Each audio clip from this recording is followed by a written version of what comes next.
I'm not looking forward to this, I guess is the right word, but I'm interested in how this is going to go because my Wi-Fi has been like occasionally really shitty this week. Oh boy. And it's like, it's not normal. It's just every so often it pops up. So there's no reason to think it will be right now. Okay. But there's also the possibility of it being right now. Yikes. Okay, gotcha. Mm-hmm. So we'll see. Yeah. On the plus side, it's not as bad as Ava's. Ava's house is garbage Wi-Fi. And we keep trying to like do things and it's just a mess. Oh, that sucks. It's utter shit. It like sucks you can't even like be with her right now. Yeah, no, I know. It's not even, I'm sure you know. It's not even that I can't be with her. I'm okay theoretically. Like, I don't like it. I would much rather be quarantined with her. But I'm okay theoretically with like, oh, I don't get to see Ava for a little while because like there have been weeks where I don't get to go up to LA. There's been like a month stretch where I didn't get to see her. Yeah. The problem is I don't know when I get to. Yeah. I don't know when it ends. If you were like, hey, Ben, May 1st, you can see Ava definitively, I'd be like, okay, that sucks. But at least I know what I'm building towards. Yeah. Now I'm just like, maybe it's June. Maybe it's July. Maybe it's the eternal abyss. And only in death will I finally see my beloved again. Right? Apparently we're just stuck in quarantine forever. And I'm dying because everything is getting canceled. Yeah. Like, I can't leave my house. I can't go do anything. I can't see my friends anymore. And like, I feel like you and I are very similar on this. I crave social interaction. I can't be home. It's bad. I'm not good at it. No. Need the validation from people to talk to. I went to Costco this week for toilet paper for my grandma.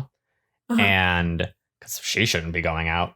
Right. And I talked to people briefly, just in the sense of like, occasionally I would almost bump into someone, not fully because social distancing, but like, you know, Costco's decently packed. Occasionally, like someone would pop out of an aisle as you're walking by and you'd have to like make those little maneuvers to avoid them. And I'd be like, oh, I'm sorry. And my brain just went, oh my God, I talked to a human being. Oh my God, it's crazy. That isn't my mom or my sister or someone online that I can't physically like see in 3 dimensions. That must be nice. It was. It was also kind of terrifying because, you know, pandemic. Yeah. Yeah. It's like, it's a weird kind of apocalypse where there are like, obviously I know there are much worse like apocalypses to happen, like actual like end of the world scenarios, at least so far. But at least in some of them, you don't have to be afraid to talk to people. Right. Like people aren't accidentally dangerous. Yeah. Like if an earthquake destroyed my state, which is possible, California's terrifying. True. If an earthquake happens that just like wipes out California and we are like struggling to survive, a la hit Dwayne The Rock Johnson film San Andreas, then at least I can like comfortably interact with the people I see and like help them and pull them out of the rubble that they might be trapped in. But here I'm just like, every human stay 6 feet away from me. Yeah. Yeah. Killing me. God. Oh, jeez. Yeah, no. Whatever. One of my love languages is like physical touch, right? I'm dying. Dude, I took that test. I retook that test today. Oh, did you? Yeah. What'd you get? I'm tied for, my entire family took it because I was mentioning it to my mom, but I'm tied at the top for acts of service. Okay. Quality time and physical touch. Gotcha. So I can't have quality time or physical touch. Those are my top two. Really acts of service right now? That's like true all 3 of those are kind of impossible when you're stuck away from everybody. Yeah. Yeah. Yeah. And then my 2 lowest ones are, so acts of service, quality time and physical touch were all scored at 8. Okay. And then you have to like bump one up to a 9, so that one thing is like your top, and I made it acts of service, but I think quality time and acts of service are probably like very closely tied. And realistically, if I had to get rid of one of them, I'd get rid of acts of service before quality time, because like, you know, quality being time around people's nice. Yeah. But it's also because like quality time is the thing I have the most, you know, like it's the thing I'm most accustomed to, that acts of service feels a bit different. Anyway, not the point. Point is, and then gift giving and the other one, which is words of affirmation, are very low for me. They're like 3s. Okay, interesting. Yeah. have to go I don't retake like it. I'm stuff, just apparently. bored. Apparently. Yeah. But yeah, no, it sucks. I'm basically hardwired in terms of my love languages for everything the quarantine does not give me. Yeah, pretty much me too. Mm-hmm. Shaking if hands I was emoji. quarantined with Ava, it'd kind great. of be perfect. Yeah. Like I'd still be upset because I still crave other human interaction. Right. But in terms of love language, it's forced quality time. Yeah. We have to be like helping each other take care of the house. Mm-hmm. And what was the third one? Shit, I'm already forgetting. Wait, quality time? Physical touch. And like tons of time for physical touch. It would have been great. Would have been. And yet, here I am. And here we are. Yeah. It's fine. She got into grad school today, though. Nice. So, you know, good things for her. I'm still stuck here in an eternal abyss. I might go to grad school. I've been thinking about it. Fuck it, why not? I don't know. Yeah. If that happens. See, there's this thing called college. Yeah. Yeah. Some people go to it. Some people do. Some people just get clout on the internet and then they don't need it. Yeah, pretty much. Should we start this? I'm probably just going to keep all this audio in anyway. That's fine. What's up, everybody? Welcome to That Wannabe Film Class, the show where we love movies. So each month we choose a theme and our members bring one movie that fits that theme for us to talk about. Maybe it's a movie they love. Maybe it's a movie they've been dying to see. Maybe it's a movie they just find interesting. I'm Ben Bellevue. I'm joined by the voice you've already heard like 5 million times because I'm leaving that audio in before this. The villain vixen, Chloe Naylor. Ooh, like it. Hi, everybody. Thank you. I'm glad you do. If you can't tell, I really like alliteration a lot. Really? Yeah. Your name is an alliteration. That wasn't my choice, though. It is now, yes. Okay. I'm apparently a time traveler. Don't know how I convinced my family to do this, but I'll take it. Yeah. In honor of this being April 2020, i.e. 4/20, this is 4/20 month. What does that mean? Yeah. You might be thinking, oh, is it a bunch of like stoner movies? No. This is 4/20/69 month, the month where we only discuss movies with a 69% on Rotten Tomatoes. And today we're talking Chloe's choice, Treasure Planet. Hell yes, we are. Early 2000s Disney classic.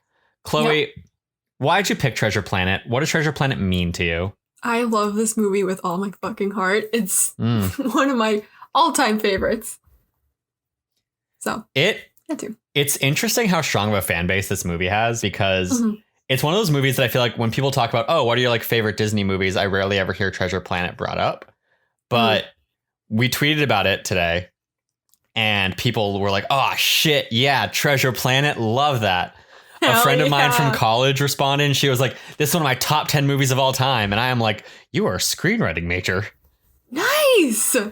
That's fine. Great movie. Oh my God. I'm so happy people do actually love it. It's underrated as fuck, dude. It certainly is. We'll get into like this movie's rating. We'll get into this movie's box office, which was bad. But before all of that, Chloe, like, when did you first watch this movie? What does it mean to you? How do you feel about it in terms of like Disney movies overall? How do you feel about Disney overall? We haven't really had a chance to talk about Disney much on this podcast. Oh, Disney movies, great. Newer Disney movies, okay. Disney is a horrible monopoly capitalist nightmare. You know. On one hand, shout out to Bob Iger and the Disney executives for taking pay cuts to help keep paying their employees during this. Yeah. On the other hand, that is like the bare minimum of what a wealthy person can do. Yeah.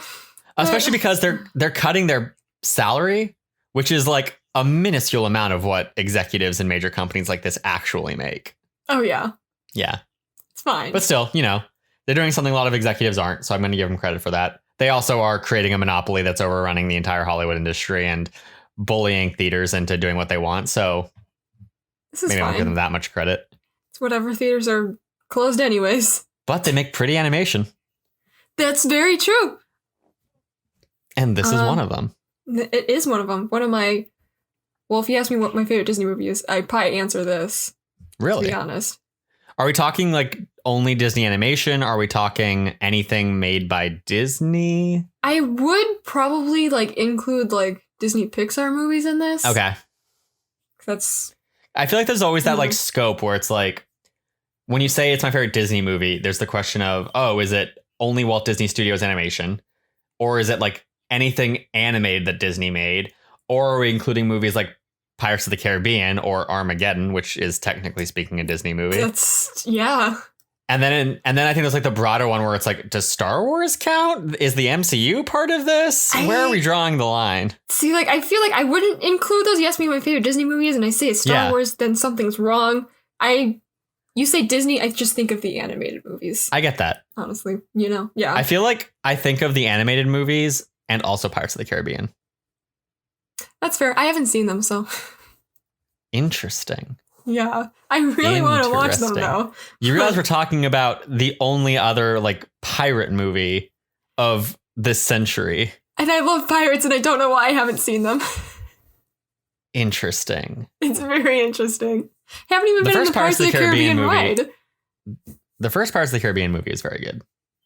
The fact that it's good and it's based off of a Disney theme park ride is absurd. It has no right. Wish I could have gone on the ride before Disney closed. The pandemic happened. Yeah. Oh god. Imagine how mobbed Disneyland is going to be once the pandemic like ends. Because I know I had plans to go. Last weekend.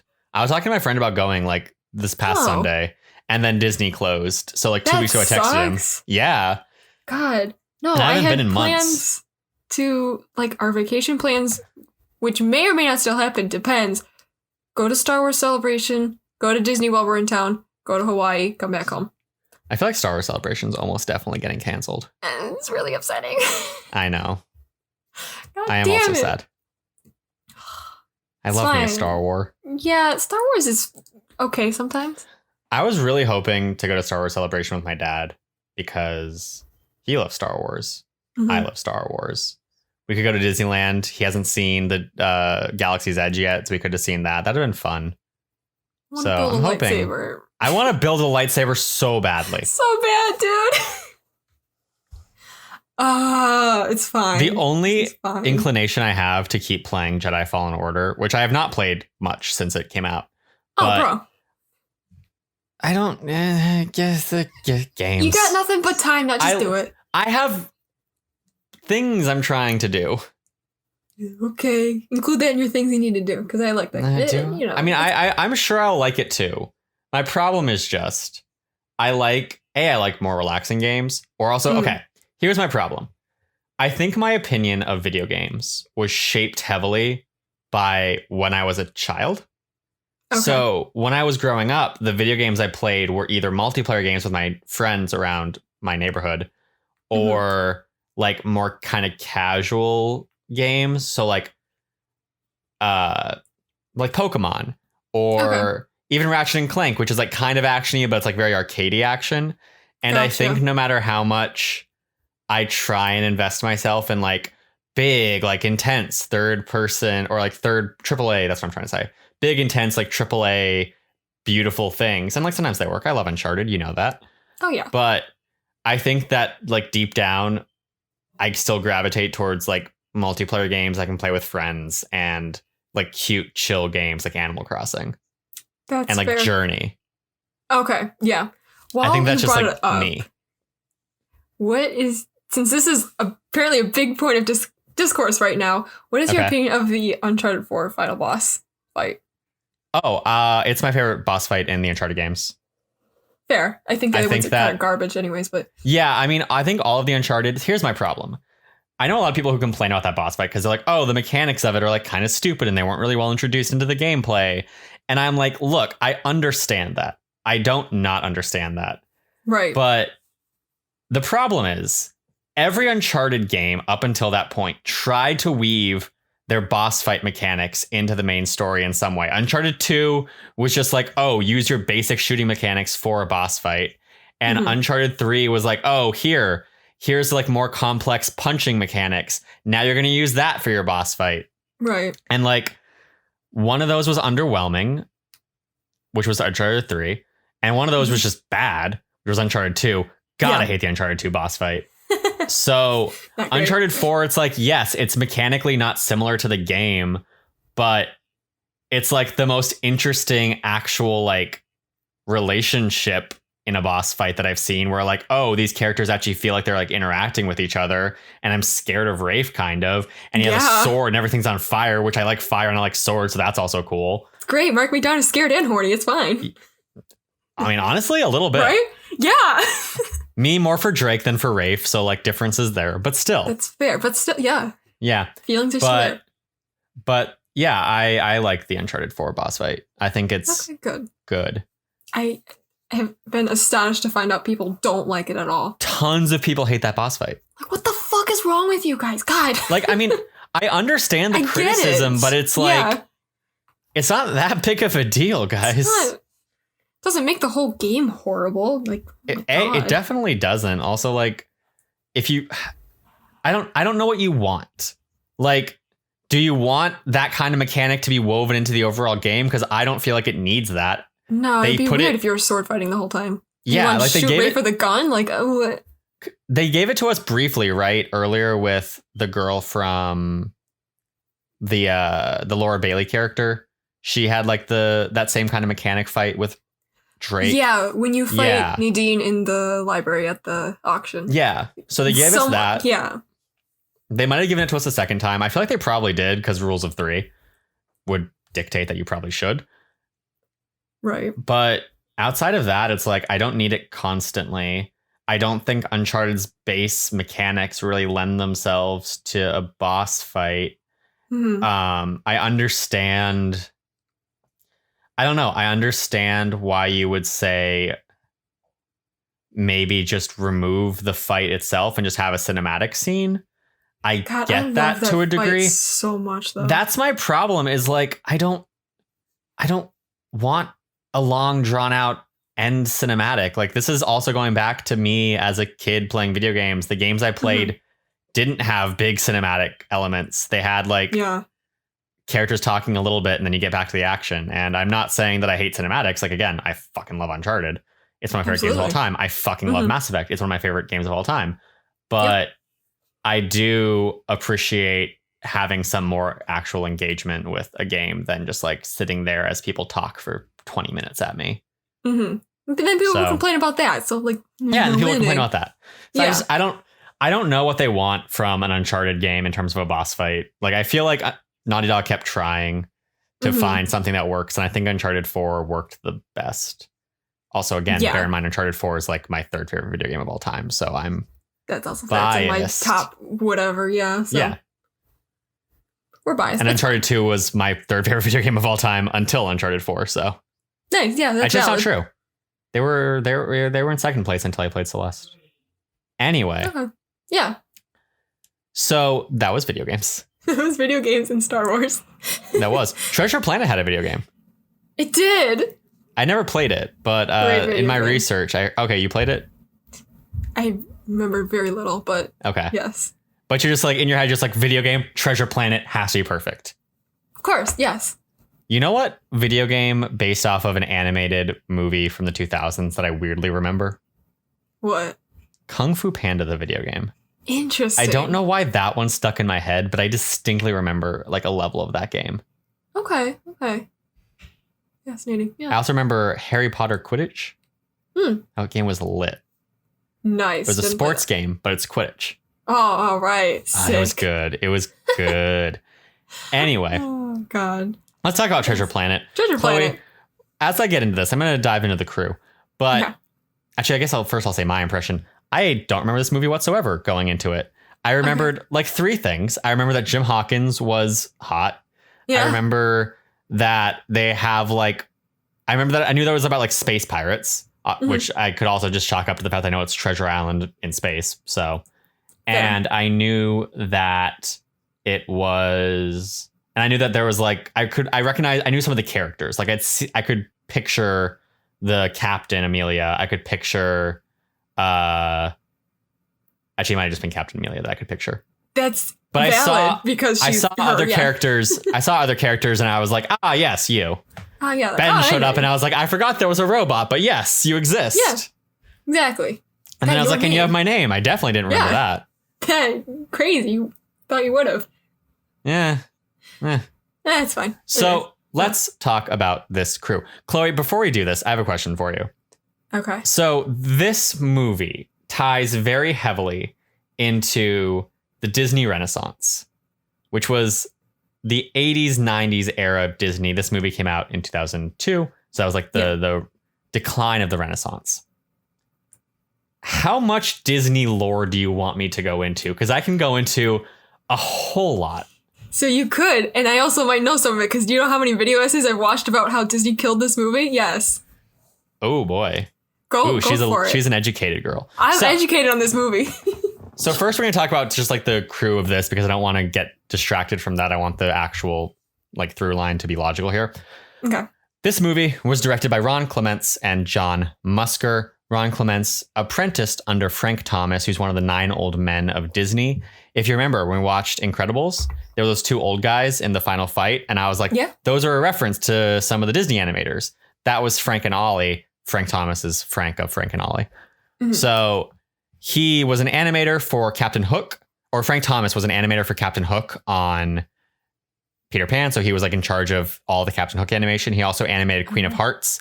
He animated The Wicked Stepmother, and he animated the entire Lady and the Tramp spaghetti scene. Oh, wow. Nice. Yeah. Okay. Under Thomas, Ron Clements was trained. He eventually became a character animator himself on Rescuers and Pete's Dragon. He was a supervising animator on Fox and the Hound. And then he became a story artist with John. Not why did I say John? With it is John. With John Musker. I'm dumb. On Black Cauldron. They eventually got like kicked off of that, but that was where they were officially united as a team.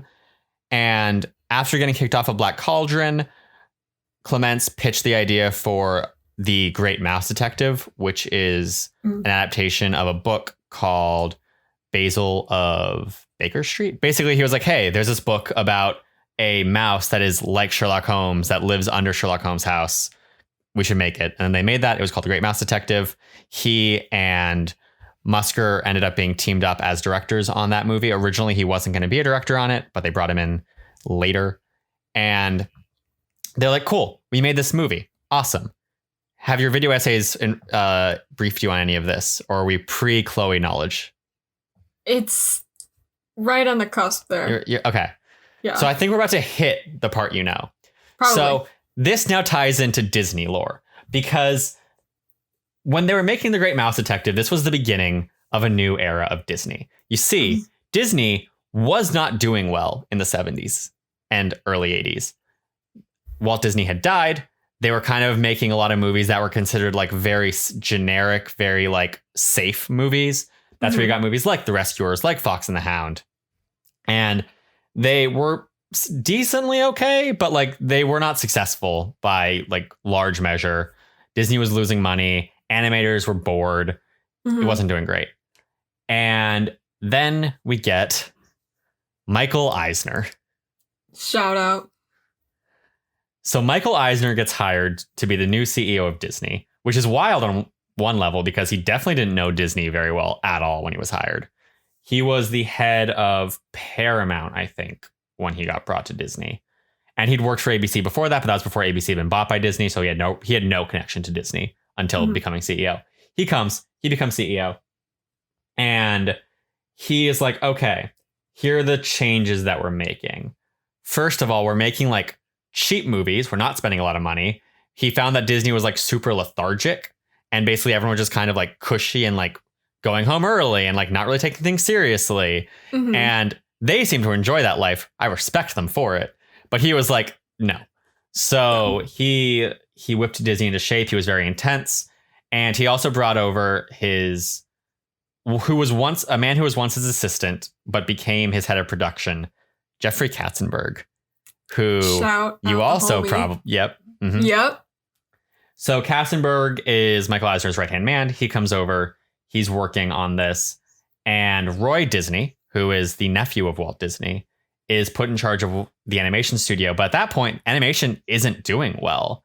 And Michael Eisner is an expert in like like live action. So what he's doing to make Disney money is making live action movies. And he's doing a good job of it at the time. Some people will chalk this up to his chief financial officer, whose name escapes me right now. And there's a very valid argument to be made that that's the reason Michael Eisner did so well, because Eisner was very, like, I don't want to say crazy, but he sometimes needed reeling in, and his CFO was very good at doing that. They were kind of a tag team. And then in the 90s, the CFO dies in an accident and Michael Eisner goes off the rails. Anyway, so Roy Disney's in charge. We get the Great Mouse Detective, and they kind of are just like leaving Roy Disney to what he wants to do. If anyone would like to learn more about this, or also fact check some of the like broader details I could be getting wrong, read Disney War. It's a very, very big book about the rise and fall of Michael Eisner at Disney. But basically what happens is Michael Eisner's like, hey, we're doing this thing called a gong show, where people will come to me and Jeffrey Katzenberg, and they will have to pitch us 5 ideas. And we're going to like use that to get creative juices flowing. Why is it called a gong show? I do not know. But that's what we're doing. So Ron Clements is one of the people who's like brought in to pitch something. So Ron Clements is like, I need 5 ideas. And he looks around, he's trying to figure it out. He goes to like a library or a bookstore or something. He sees a Hans Christian Andersen book. He sees Little Mermaid, and he's like, we could make an adaptation of Little Mermaid. So that's 1. And then he sees Treasure Island, and he's like, what about Treasure Island in space? So that's 2. Hell yeah. So he goes to the gong show. He pitches his 5 ideas. He pitches Little Mermaid. He pitches the Treasure Island in space concept. Both ideas are shot down. Little Mermaid is shot down because Splash had just come out and they're like too similar. And Treasure Island in space is shot down because, according to what Eisner and Katzenberg have said, there was a Star Trek movie in development at the time that was kind of using the Treasure Island like concept. So they were like, no, not right now. Gotcha. So they do that. The next day, Katzenberg comes to him. He's like, you know what? Develop that Little Mermaid idea. Give me a 2-page treatment on it. And that becomes Little Mermaid, with John Musker, Clements, and Musker create Little Mermaid. They direct it. They work with Howard Ashman and Alan Menken as the songwriters. Ashman notoriously is, even though he was the songwriter, he was also very involved in story and development. So I think you can chalk up like a lot of that movie working also to Howard Ashman. Shout out to him. He's also dead now. A lot of people died.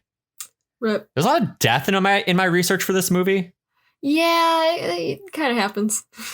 Yeah, that's true. Yeah. So John Musker, just jumping back to him, also apprenticed under Frank Thomas. He worked under Clements on Fox and the Hound when Clements was supervising animator. And then obviously catch back up. They've been working together since Great Mouse Detective. Anyway, they made Little Mermaid, which became the birth of the Disney Renaissance. The Disney Renaissance is when everything comes back. They consider it like the first Disney movie that's really, really pushing boundaries again. I think something that you can really chalk up to like why Little Mermaid didn't necessarily work so well, because it's also just like a good story. But one of the strengths of Little Mermaid is that Howard Ashman approached it like a Broadway musical, which is to say that in a lot of movie musicals, what you see is characters talk and they stop talking and then they sing. And you're like, sure. Yeah. In Broadway, usually the way music is, like the way songs are presented in Broadway shows, at least the ones that Howard Ashman was basing his stuff off of, was that it's like you sing when you can't contain what you're saying anymore. So it's usually like you're talking and then that ramps up into singing. And that's what you see in Little Mermaid, where it isn't just like characters talk, stop, sing. It's like characters talk and then you start to hear the music under them talking, and then their talking morphs into singing. And that really is like a game changer for Disney animation. Little Mermaid becomes a big deal. They make a lot of money. And from that, Ron Clements and John Musker are like Disney gods. They are, shout out. Disney goes from a company doing decently well, making mid-tier live action, to, hey, maybe our animation studio is actually like our lifeblood and the thing that is special about us and could be like profitable still. And no one else is really making animated movies aside from a couple much smaller studios. So maybe we should be doing this. That's what happens. So after Little Mermaid, Musker and Clements are like, hey, let's rework this Treasure Planet pitch. we're still calling it Treasure Island in Space right now, but let's rework this pitch. We'll bring it back to our bosses and we'll see what they think. They bring it back and Katzenberg is once again like, no, we're not doing that. I don't like it. So instead, they're given 3 options: Aladdin, Swan Lake, or King of the Jungle, which becomes Lion King. They take Aladdin. Aladdin, fun fact, was the original story for Aladdin was developed. I mean, like the original story for Aladdin existed. It's a classic. But the original story for like an adaptation of Aladdin was developed by Howard Ashman. So that was like his baby. And so they took that pitch, they developed it out more, brought it back. The Disney executives were like, no. And they went back, rewrote the entire thing, brought it back again. Yeah. And it became Aladdin. Aladdin was a big deal. And they're like, okay, we've done it. We've made Aladdin. We've made Little Mermaid. It's time for Treasure Island in Space. Can we please make Treasure Island in Space, please? They go to Jeffrey Katzenberg. They're like, Jeffrey, can we please make Treasure Island in Space? And Jeffrey Katzenberg is like, no. God. So at this point, they basically go around Jeffrey Katzenberg and they go to, I forget who they go to exactly, but they go to someone who talks to Michael Eisner and they're like, they want to make Treasure Island in Space. They basically rebirthed Disney animation for us. I think we should do it. I think it was probably Roy Disney. And Michael Eisner was like, yeah, sure, you're right. But first they need to do something else. So they sign on to Hercules. They do Hercules. And while they're making Hercules, they sign a 7-year contract that basically stipulates after Hercules, they can make whatever the fuck they want. If it's Treasure Planet, it's Treasure Planet. If it's not Treasure Planet, it is whatever they want to make. So they make Hercules. At around this time, Jeffrey Katzenberg and Michael Eisner have a huge falling out. And because Michael Eisner was also kind of like, Jeffrey Katzenberg was a dick. Michael Eisner was also kind of like a little shit who complained about Jeffrey Katzenberg behind his back all the time. True, yeah. So they have this like huge falling out. Katzenberg is like, I've always been loyal to him. He like brought me into this industry. I viewed him as like a father figure. He's super hurt. So Katzenberg goes off and creates DreamWorks with Steven Spielberg and one other person whose name escapes me, and goes off, does that, makes Shrek. Notoriously, the villain in Shrek kind of looks like Michael Eisner. You're right. Yeah. I always forget about it. And like a lot of the jokes of Shrek are kind of at Disney's expense. Yeah, no kidding. Yeah. Yeah. So that's where Jeffrey Katzenberg goes. He's still at DreamWorks doing his thing, you know. He sues Michael Eisner at one point because Eisner isn't paying him the royalties Katzenberg is owed. And man, Eisner was being a real dick about that. Because like there kept being these times where Katzenberg would be like, hey, even when Katzenberg still worked there, he'd be like, hey, like I have this contract. How much money am I owed by Disney? And Michael Eisner would be like, well, I have to look at the books, but like I think around this. And Katzenberg would be like, I don't think that's right. I'm responsible for like this, and this. That sounds wrong. So then when Katzenberg left, Michael Eisner was like, he's not getting a cent. And Katzenberg was like, I definitely am getting millions upon millions of dollars based on the contract we signed. Oh, boy. Anyway, that's the Michael Eisner Katzenberg mess. So Katzenberg leaves. Michael Eisner is a lot more in the lurch because I think Katzenberg, I don't agree with all of the decisions Katzenberg made, but he definitely was very responsible for like shepherding Disney animation through the Renaissance. So without him, it was a lot more up to Michael Eisner, and Michael Eisner was not as good at it, I think, as Katzenberg was. Anyway, dumping a lot of facts on you. I'm sorry. No, that's fine. So they finally have Treasure Planet. They make it. Treasure Planet exists. A bit of a flop, as I've mentioned. We'll get to that later. Yeah. But after Treasure Planet, they are put on another movie. It ends up not being greenlit. They get fed up with Disney and they quit. Eventually, John Lasseter becomes the head of Disney Animation. John Lasseter, obviously one of the founders of Pixar, sexual assaulter who got notoriously ousted from Pixar. Yeah. And then hired by Skydance Animation for some fucking reason. Yikes. But yeah, so John Lasseter was like, guys, come back. And they were convinced to come back. They made Princess and the Frog. And then they made Moana. And now who knows what the fuck they're doing. Yeah. That's the story of Ron Clements and John Musker. This movie is obviously partly written by them. It also has story credits to Ted Elliott and Terry Rossio. I don't fucking know. They are writers also on Aladdin, Shrek, and every Pirates of the Caribbean movie. Shout out to that lineup. That's right, Chloe. This movie shares writers with Pirates of the Caribbean. How have you not watched Pirates of the Caribbean? I don't know. In my blind spot somehow movies, but yeah. I don't know. Ted Elliott also wrote Mask of Zorro. Okay. But they usually write as a team. Do you know what the difference between story by credit and screenplay credit are?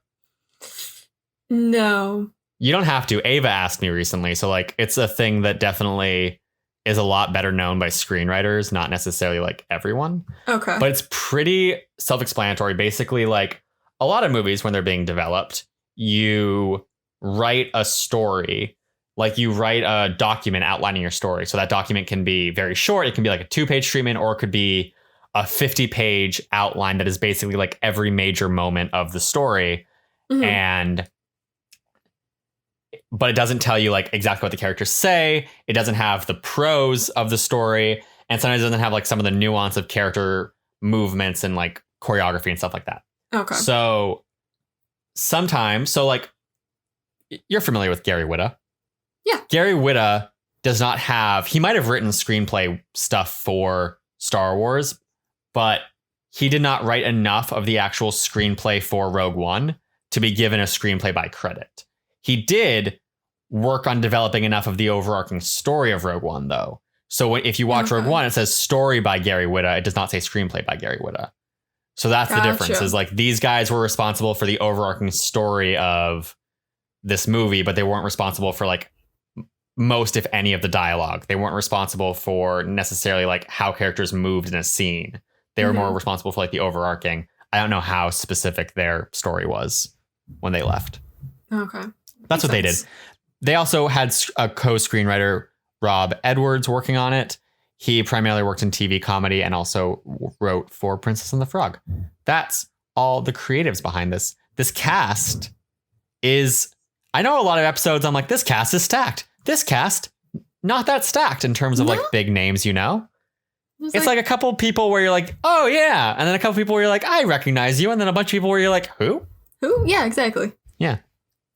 And that's the fun of old animated movies, because modern animated movies are like, what are the biggest actors we could get? Yeah, let's get them old school all animation. Yeah, but old school animation didn't do that. Like when Aladdin put Robin Williams in the movie, that was very unusual. You usually didn't get like big mainstream actors in animated films. So this movie kind of continues that. We have Joseph Gordon-Levitt as Jim Hawkins. His big break was Third Rock from the Sun, a 6-season run show that he got on when he was 13. Nice. But he still hadn't like, that was his big break, but that wasn't like a huge show. So he still wasn't a super well-known face when he made this movie. We have Brian Murray as John Silver. Brian Murray is mainly a theater actor. He has a Hall of Fame spot at the American Theater Hall of Fame. Nice. And he's dead. I know I've mentioned there's a lot of death in this research, and we're about to go through a lot of it. Okay. Because so many of these voices are dead people now. Oh, God. I didn't know that. We also have David Hyde Pierce as Dr. Delbert Dupler. Now, obviously, Chloe. Yeah. Treasure Planet is Treasure Island in space. Treasure Island is a book. Right. So a lot of these characters are based off of, or all these characters basically are based off of characters that exist in the Treasure Island book. So obviously Jim Hawkins is Jim Hawkins. John Silver is Long John Silver. Yeah. David Hyde Pierce's character, Dr. Delbert Dupler, is a combo, though, of Dr. Livesey and Squire Trelawney. Interesting. They combined two. Don't know why. Maybe they just thought it was simpler. It worked. Yeah, it works. Yeah. David Hyde Pierce is best known as Niles Crane in Frasier and Slims in Bug's Life. Oh. Yeah. Okay. He also has a Tony Award. That's the other thing you'll notice. A lot of dead people, a lot of theater actors. That makes sense. We have Emma Thompson as Captain Amelia. Captain Amelia is an analog for Captain Alexander Smollett from the original book. And she is the only person ever to receive an Academy Award for acting and for screenwriting. Nice. Yeah, she got Best Adapted Screenplay for her Sense and Sensibility script. Okay. Yeah. Sure. She's also written Last Christmas, a movie from last year that I like a lot, and the Nanny McPhee movies, which she also starred in. Oh, yeah. Huh. Her other roles include, ironically, since Dr. Dupler is a analog of Squire Trelawney, ironically, Emma Thompson also played Professor Trelawney, which I did not know. Somehow. Okay, yeah. I see that. I can kind of see it now that I think about it, but I did not know that. She was also the mom/queen in Brave, and she's been in a lot of other shit. But I'm not going to go through that list because it's long. She's in a lot. We have Laurie Metcalf as Sarah Hawkins, Jim's mom. She is Andy's mom in Toy Story. Okay. She is also the mom in Lady Bird. She is Lucille Krunkelhorn in Meet the Robinsons, the eventual adopted mom of the main character. Mm-hmm. And she is a main character in Roseanne and currently in the Roseanne spinoff that exists because they brought Roseanne back and then everyone was like, Roseanne's the worst. And they're like, okay, we'll just get rid of her and have a spinoff that is everyone but her. Nice. She also has 2 Tony Awards. Very cool. We have Martin Short, who is a big comedy actor. I'm not going to go through all of his stuff because he does a lot of guest starring things. So that'd be insane. But he also has a Tony. Crazy. We have Roscoe Lee Brown as Mr. Arrow, also an American Theater Hall of Fame honoree, also dead. Okay. We have Michael Wincott as Scroop. Scroop is a analog to Israel, the pirate in the original book, who is also the name of Israel. I forget the character's last name. I forgot to write it down. But that pirate is a real pirate that they just took the name from. Like nothing about him in the story is the same as the pirate, but they just took a pirate's name and they're like, this is fine. Yeah, that's fine. And finally, we have Tony J as the narrator. He was once in the Royal Shakespeare Company. He was also the villain in Hunchback of Notre Dame. Okay. And he's dead. All right. Great. Yep. Okay. That takes us through all of the cast in this. Chloe, I've been talking for a while. Tell us what happens in this fucking movie. Time for me to talk for a while. Oh boy. We start off with a beautiful look of the serene and peaceful outer space, and it's beautiful. Psych, there's pirates, and they're doing what we all wish we could do, and they're robbing and eating the rich. Dreams. Only. I don't know why you said beautiful imagery and then said psych, there's pirates. Pirates are beautiful imagery. That's true. I meant you're fucking psych about the fan. serene and peaceful thing. It's not very peaceful. That's fair. Okay, fine. Thank you. Fine. So there's no guillotines yet. There's plenty of swords flying around, but we're going to pause real quick in this story because, yes, this is a story in a fucking 3D holographic book. What the fuck? Baby. I have so many questions about this book. It's so cool. I want one. It's so cool. Does this mean real books don't exist anymore? Or is this like how children's books exist in this world? I have questions. I know that they don't need answers. I'm being nitpicky, but I'm just curious. I'm very curious. It's cool. I want it. Awesome. Gosh. But yeah, little baby Jim Hawkins is getting yelled at by his mom for being up too late watching about Captain Flint and his homies, which like same when I was up all night binge watching Black Sails, which everybody should also watch. I need to see that show. You should. Pirates. I like pirates a lot. Yeah. Treasure Island. Cool. Is it? It's a prequel. Oh, fuck. Yeah. I did not know that. Real good shit. You should watch it. I'm going to watch Black Sails. Okay. Yes. Oh my gosh. Anyways, after pleading with his mom, she relents. They finish the story together. But after she says goodnight and leaves, Jim opens the book back up and we get a beautiful transition of young Jim's silhouette under the blanket to current Jim, 12 years later, solar surfing through this factory mine thing. And dude, this sexy is where my as crush on him fuck started right here, dude. Edgy boy with an undercut with that surf/futuristic skateboard. Oh, wow. So good. Love this shit. The crush. You just call that a futuristic skateboard? I have like 20 different surfer, futuristic skateboard, whatever, you know. I mean, like, it's clearly like one of those, like... It's a solar surfer thing, yeah. Yeah. No, but I mean, yes, it's a solar surfer, but I mean, like, those things exist on the water in real life. I forget what they're called, but they exist. Yeah, but it's he's just also... but it flies. Like the equivalent of like a skater boy. That is he? Somewhat? I don't feel like he has skater energy. He's got the edgy energy, though. He's got the edgy energy. Yeah. Edgergy. We'll work on that. But his fun and my fun watching this hype sequence are unfortunately cut short when he gets pulled over by the RoboCops. Just terrible. Bastards. Cut to the Benbow Inn run by older, more stressed out Sarah Hawkins, who is single-handedly keeping the bed and breakfast afloat while dealing with her rebellious teenage son. But at least she's got her friend, Dr. Dilbert Doppler, the dog, to vent to. A real name there. Yeah. I like when when they're introduced to him, she hands him food, and he's like, "Oh, this is chowder," and I'm like, "Sir, everything about what you're eating is dog food. The bowl is a dog bowl, and the food is dog food. Absolutely. Why are you trying to convince me this is chowder? This man is eating dog food. He is a dog." Absolutely, 100% he's a dog. Gosh. But all the current nice conversations are cut short when the police bust the door down and bring in the apprehended Jim. They're like, if he trespasses again, we're putting him in juvie. He's a loser. They spit on everyone and they leave. Because cops are bastards.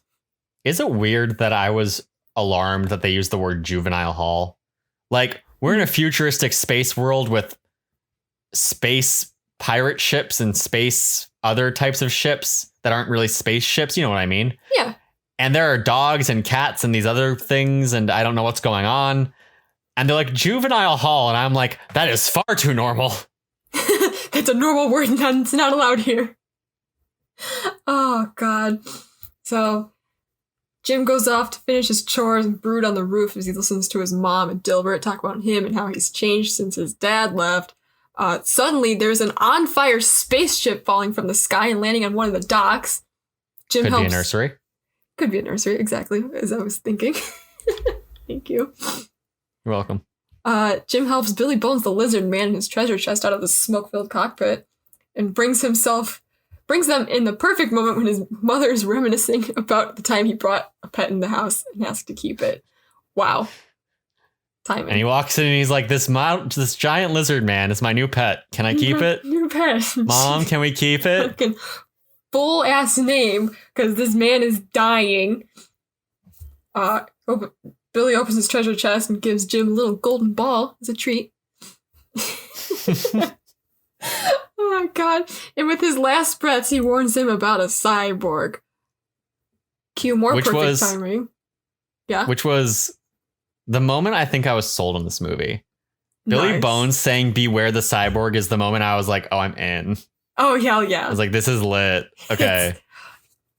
Hell yeah. I'm so glad. So this movie features like cyborg men and features, obviously he's a lot more like humanoid cyborg than like General Grievous, but still cyborg men. Right. And it features like undercut bad boy. Oh yeah. Do you think this movie just shaped everything you're interested in? Yes. Fascinating. Absolutely. I feel like more of the edgy boy with the undercut was the thing. Do you think space definitely Ron Clements and John Musker realized that their passion project that they worked 15 years to see made, that they fought with every scrap of them to bring into existence, is responsible for many 2000 children who came up in the year 2000s sexual tastes? You know, between him and like Captain Amelia, they had to know, right? Yeah. See, I want to say yes, but they're also like boomers. Fair. Are they aware of it? They had no idea, but they did it anyway. They might not have. Yeah, they did. They really did that. They satisfied robot fuckers, furries, and bad boy lovers all at once. All at once. That's an incredible feat. Some said it couldn't be done. And yet they did. Anyways, cue the more perfect timing as headlights illuminate the inn, and it's time to go. They sprint upstairs, launch themselves out of this 2-story window on the Dilbert's ride as the pirates do their pirate thing and tear the place apart and set it on fire in the process. There goes the Benbow Inn. Back at Dilbert's place, he comforts Sarah as Jim tries to figure out what this little ball thing does. and he successfully figures out the combination, and a map of the galaxy opens and floods the room, lead to the mythical planet of Treasure Planet. Hey, it's real. It's not a story. Crazy. I like how no one can figure out how to unlock this thing except him when he's randomly fidgeting. Right? Just like, yeah. It's not even like, oh, I'm smart and like I see how, because it's like, it's kind of the design of the planet. So I could see him being like, oh, these lines are like coordinates, and I recognize this because I've studied space. Because he's just like, buttons. He's just messing around with it. Oh shit, there's the map. Okay, cool. It works out. I love him so much. God. So the boys are like, we're going to go get that treasure. We're going to come back. We're going to rebuild the inn like 10 times over, and it's going to be lit. Not he as tells lit his mom as it he'll make her proud. Fire, but exactly. Yeah. And then I couldn't help thinking of Proud of Your Boy playing. I'm sad that didn't. I'm assuming you don't know what this is, but Proud of Your Boy is a song written by Howard Ashman for Aladdin that didn't get put in, got cut, and it got added to the Broadway production eventually. So it's very cute. It's Aladdin singing to his parents about wanting to make them proud. Aw. Yeah. I'll probably cry if I listen to that. Okay. It makes a lot of people cry. That's valid. All right, cool. Gosh. Anyways, we get another sick-ass transition as we zoom in on the crescent moon, but that's no moon. That's a space station. Oh my god. Get it? Star Trek. Oh my god. No, that's X-Men. Oh, fuck, you're right. I always get I know. It's so easy to mess them up. So Dilbert and They both Jim have arrive E in the moon. middle of their second word. You're right. That's yeah, true. see? Our heads are too empty for that. You're right. Oh, God. So yeah, Dilbert and Jim arrive on the moon. They find their ship, the RLS Legacy, and we're introduced to this wide array of alien species aboard the ship, including Mr. Arrow, who might carry the same presence as the captain of the ship, but he's not. Say hello to Captain Amelia as she swings and flips down from heaven into our hearts. She's great. She calls them neophytes, and I'm like, oh man, you're that bitch. Oh yeah, she is.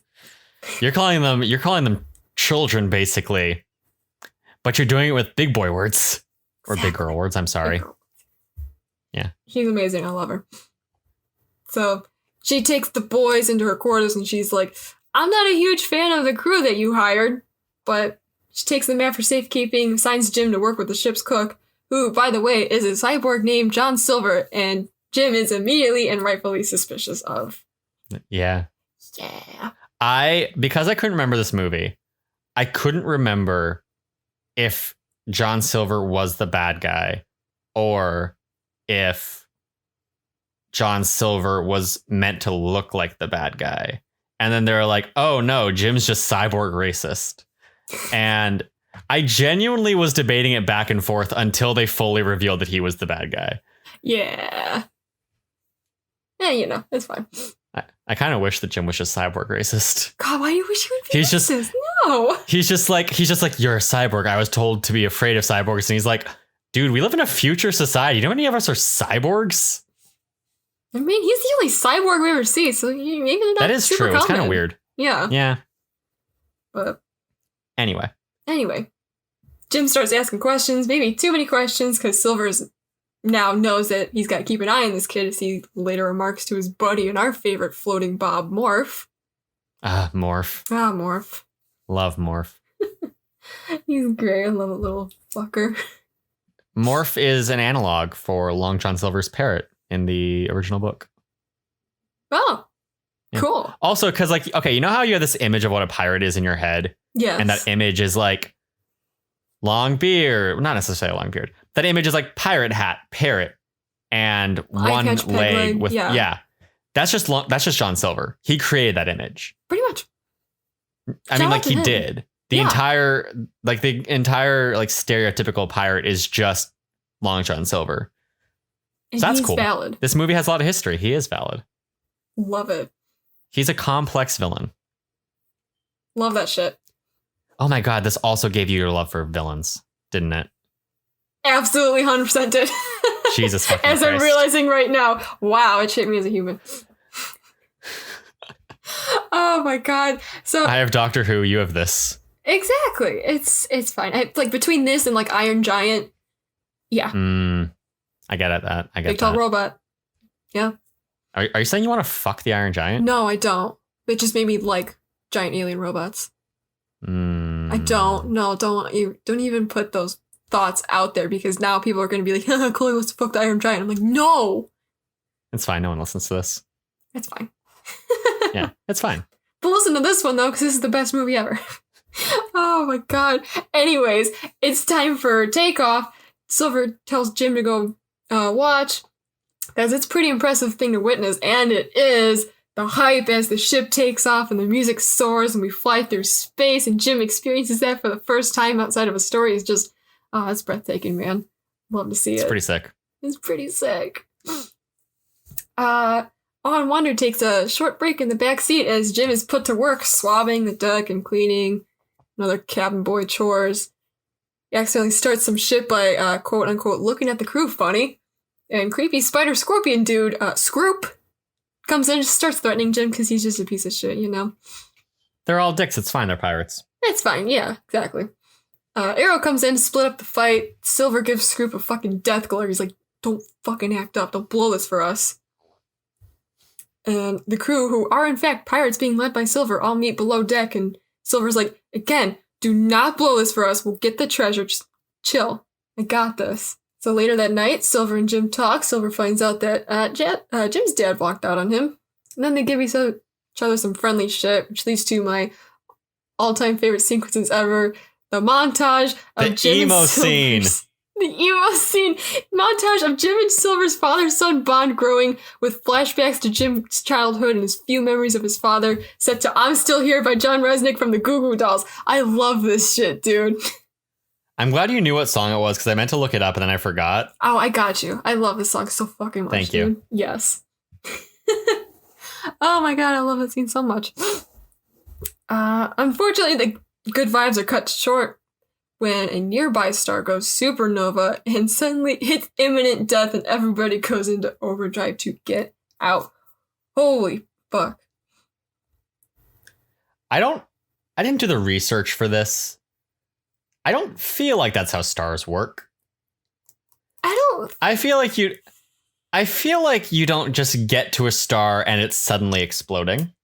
I could be wrong. I'm no expert. I don't know, because don't know if supernovas happen instantaneously like that. Who knows? I also feel like they don't instantly become black holes. But again, I'm no expert. It's a sci-fi movie. It's fine. To answer our questions, I bring in special guest Neil deGrasse Tyson. You see, you might be thinking that star is exploding at an extremely fast rate, but in fact, time is relative. This is called the theory of relativity. Now, Ben, let me talk to you about my favorite movie, The Theory of Everything. Oh, God. Perfect. Neil deGrasse Tyson was also accused of multiple counts of sexual assault. Great. I just like to remind the world that there are bad people out there. There are bad people in the world. It's also kind of annoying because he would not get this far in the movie. He's so annoying. He'd be like, he's so annoying. There's no air in space. I'm like, fucker, it's a sci-fi movie. Yeah. There's a TikTok that I saw of Neil deGrasse Tyson. Like, I'm assuming it's from something else, but I saw it on TikTok. And it's Neil deGrasse Tyson pushing like a one of those pendulum things where like you push like you hang a metal ball from one end and then it swings one way and then it swings the other way.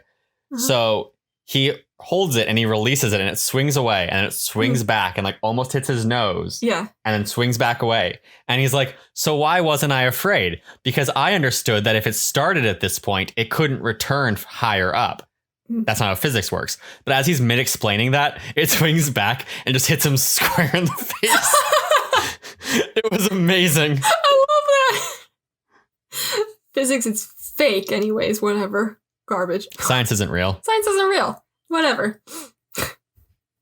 Anyways, this star is exploding. Crew has to tie up the sails. Jim's in charge of securing everybody's lifelines so no one falls off into their deaths. While this is going on, the supernova evolves into a black hole. And Dilbert realizes there's a pattern to the shockwaves coming out of that, and he can use that to ride it out and into safety. Much to everyone's disdain, Arrow announces that they have to release the sails that they just tied up.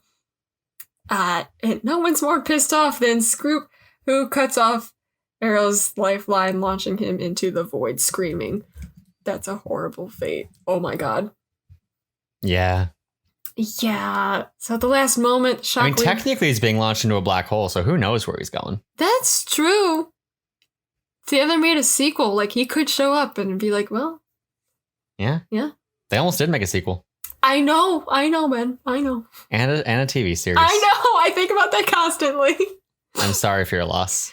It's fine. I think this is a good movie. I don't know if I would... Any more would be good. Okay. You know.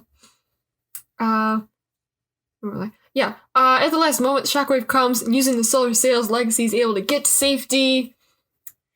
And then in the yay celebration, Amelia finds out that Arrow died. She mourns her friend while looking disappointedly at Jim because everybody blames him for not securing the lifelines, even though it's not his fault.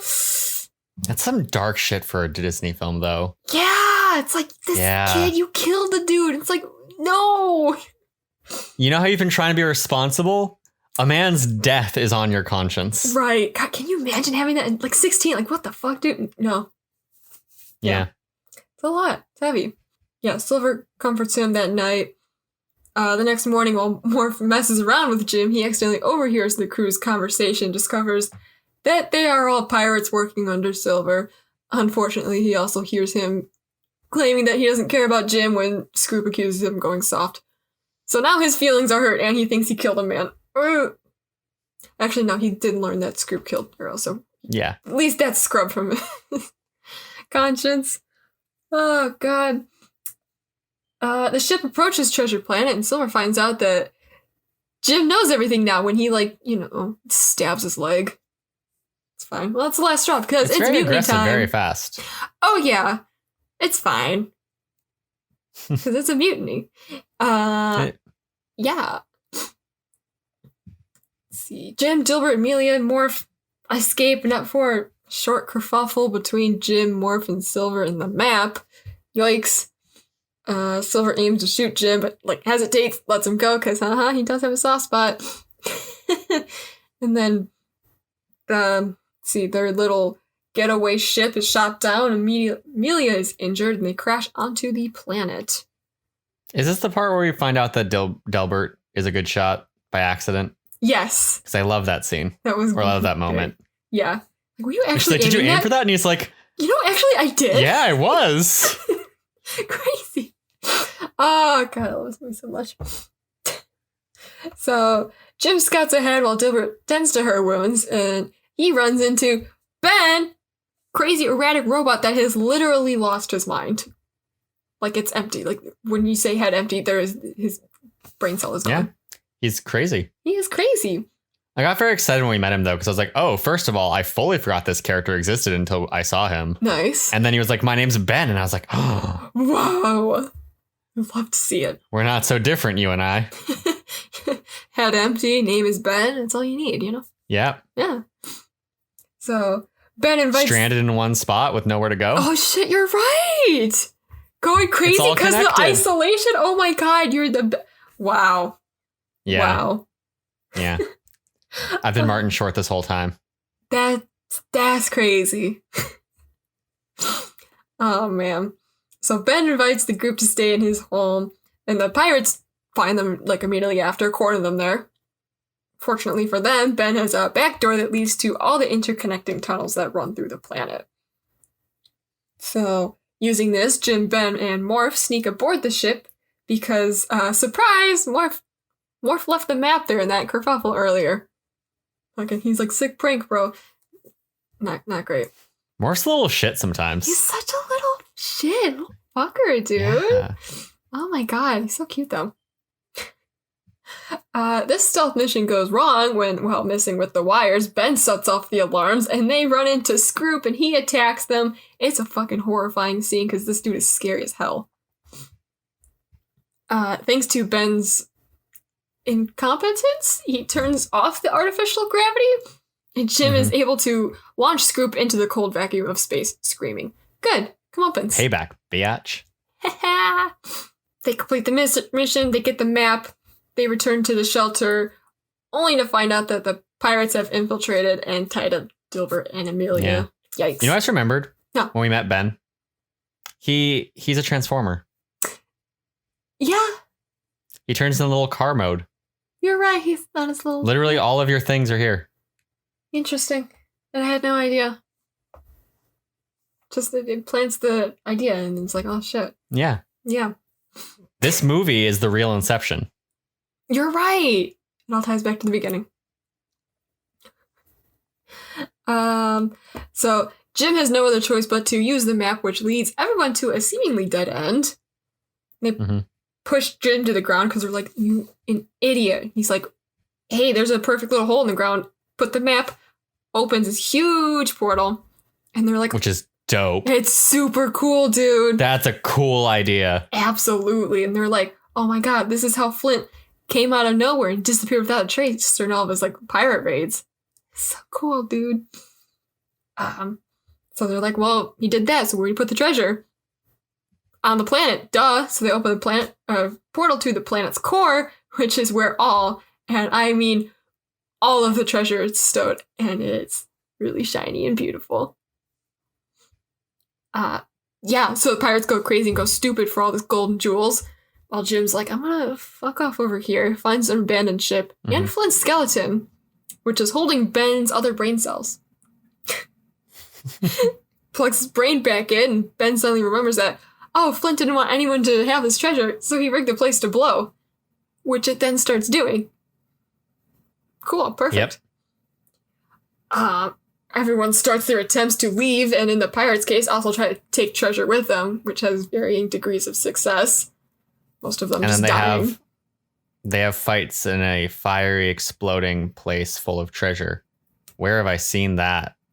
Oh my fucking god, it's all connected, Ben! What? I didn't even think of that. And we were talking about that.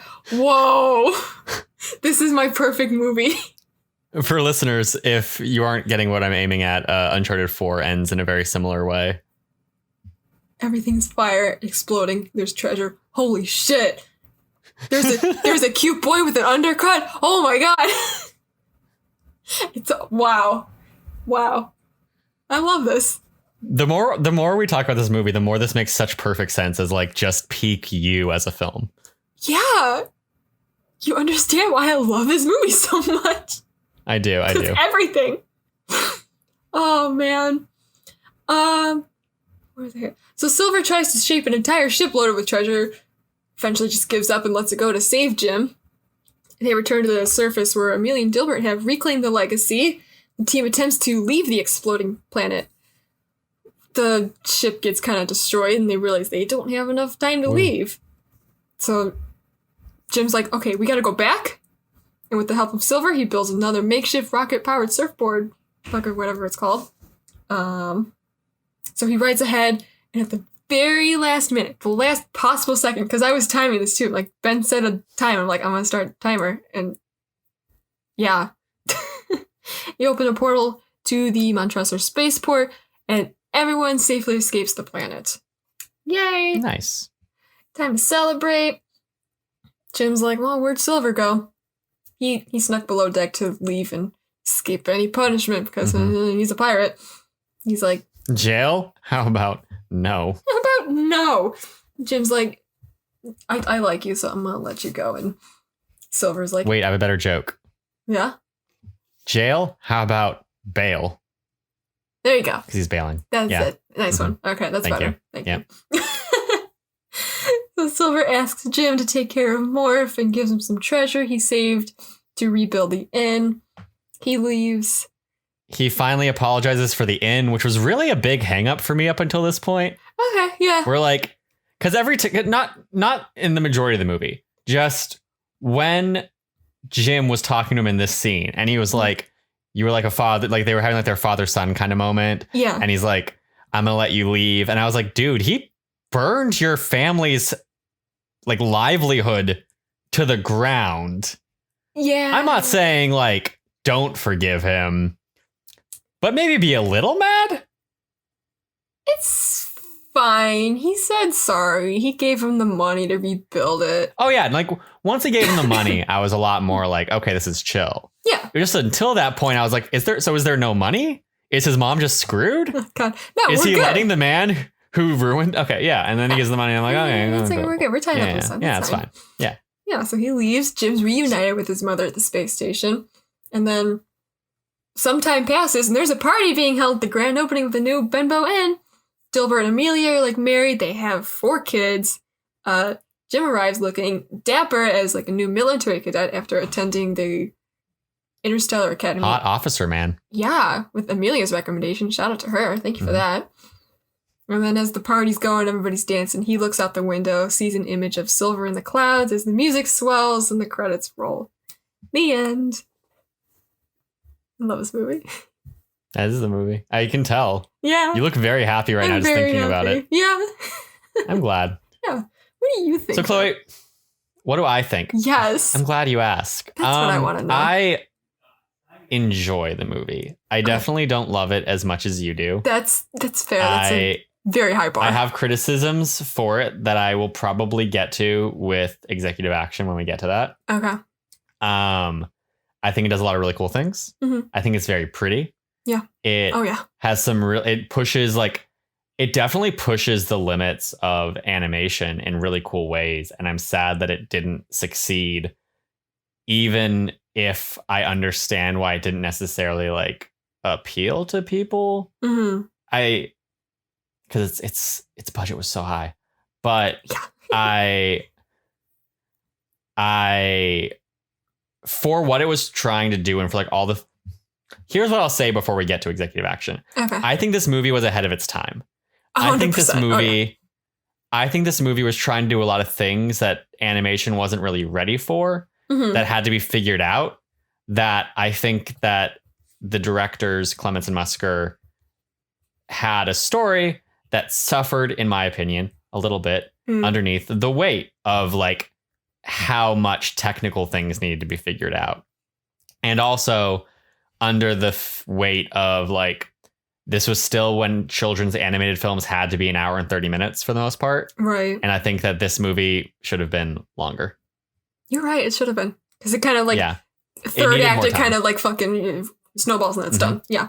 Even the like middle parts, even the first act, every act I think needed more time. That's true. I mean, I wanted more time before the pirates show up. Yeah. Yeah.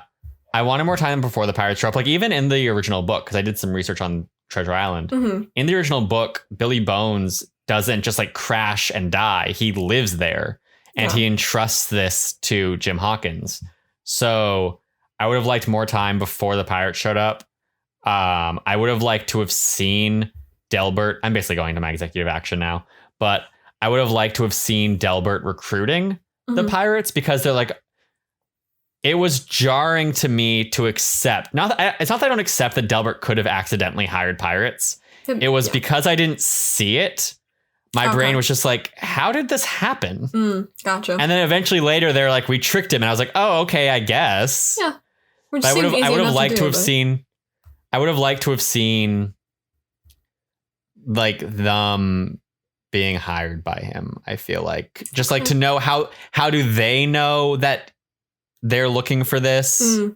Because that was one of my big things. Was like, why did you guys get hired by this? Was it a coincidence? Did you know that they have this map? How do you know they have this map? Gotcha. Yeah. Do you know because you saw them at the? I had a lot of questions that don't. It's not questions where I'm like, these don't have answers. It's just it pulled me out because I was asking those questions. Okay. So I would have liked to have had a scene that kind of give me a bit of answers for that. Gotcha. I would have liked more time with Silver and Jim kind of developing that father-son relationship. 100%. Yeah. And then the third act was just a little like fast-paced. Yeah. Yeah. But I do enjoy it. I enjoy it a lot. I like it more than, like you were saying, you don't like a lot of modern Disney animation, and I agree. Like I just watched Onward and I like this movie more than Onward. Okay.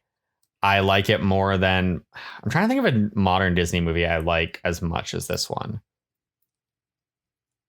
Tangled, but that was 2009, I think.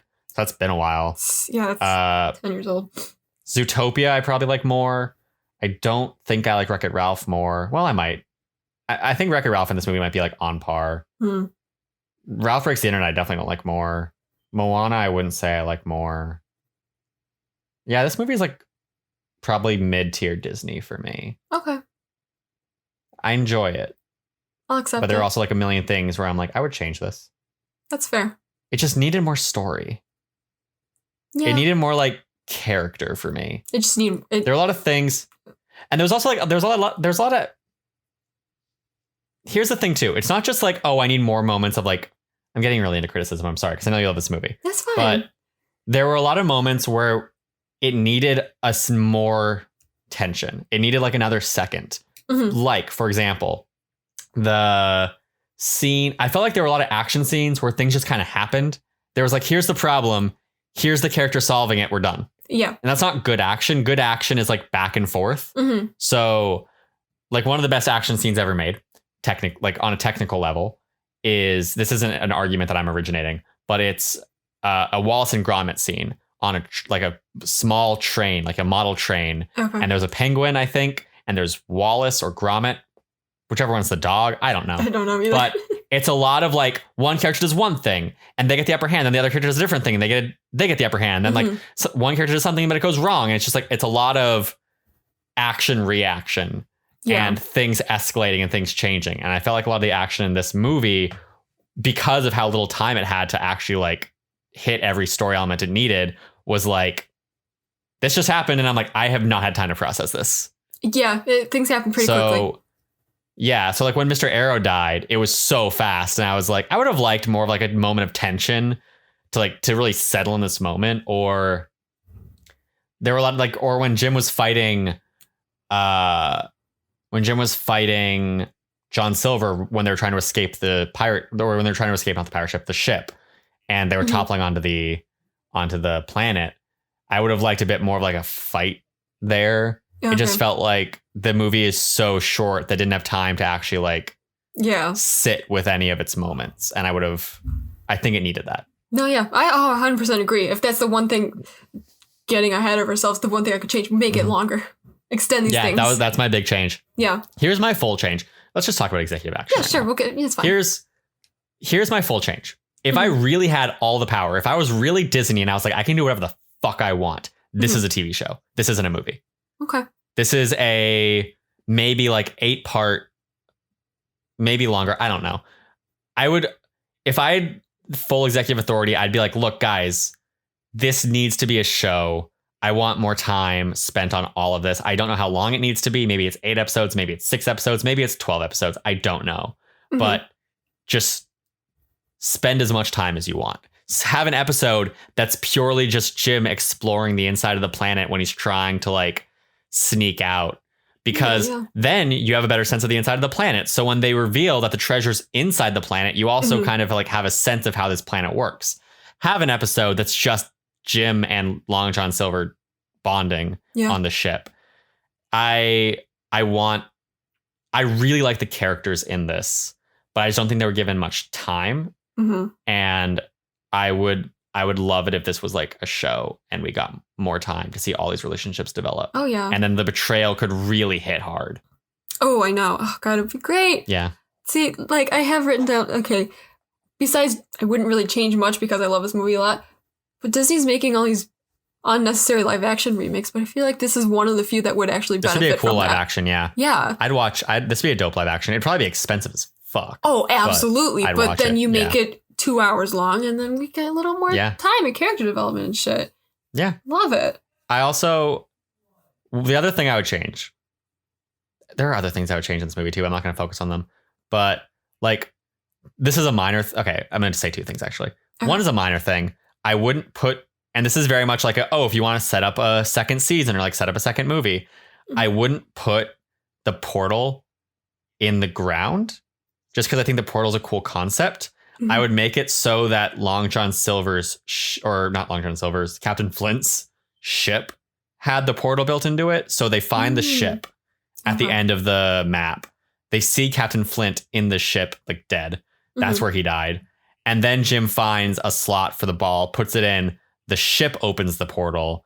And then that way, when they escape at the end of the movie, they don't have the money, but they do have the ship, which is arguably worth more. And then in the next movie, you could be like, oh, look, they have a ship that can basically teleport, and they use that to solve like these problems. And that'd be cool. I just think that'd be cool. That's not like that's not like a major issue.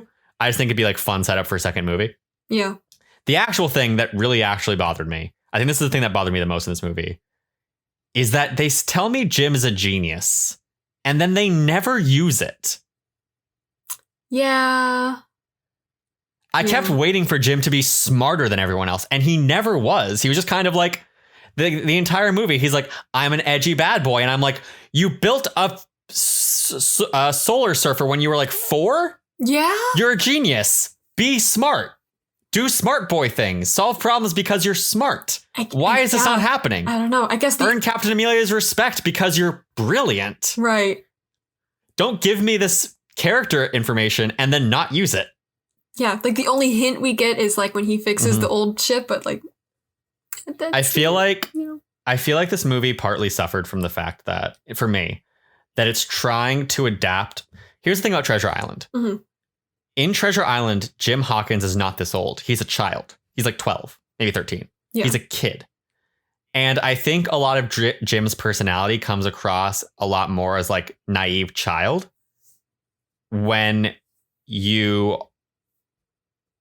I think it plays more as naive child when he's that age, but because they aged him up, it played a lot more as like edgy teenager, which I don't think is bad. I like the age I like that they aged Jim up. I think it worked really well in certain ways, and like he's hot and he's like cool, and I enjoy that.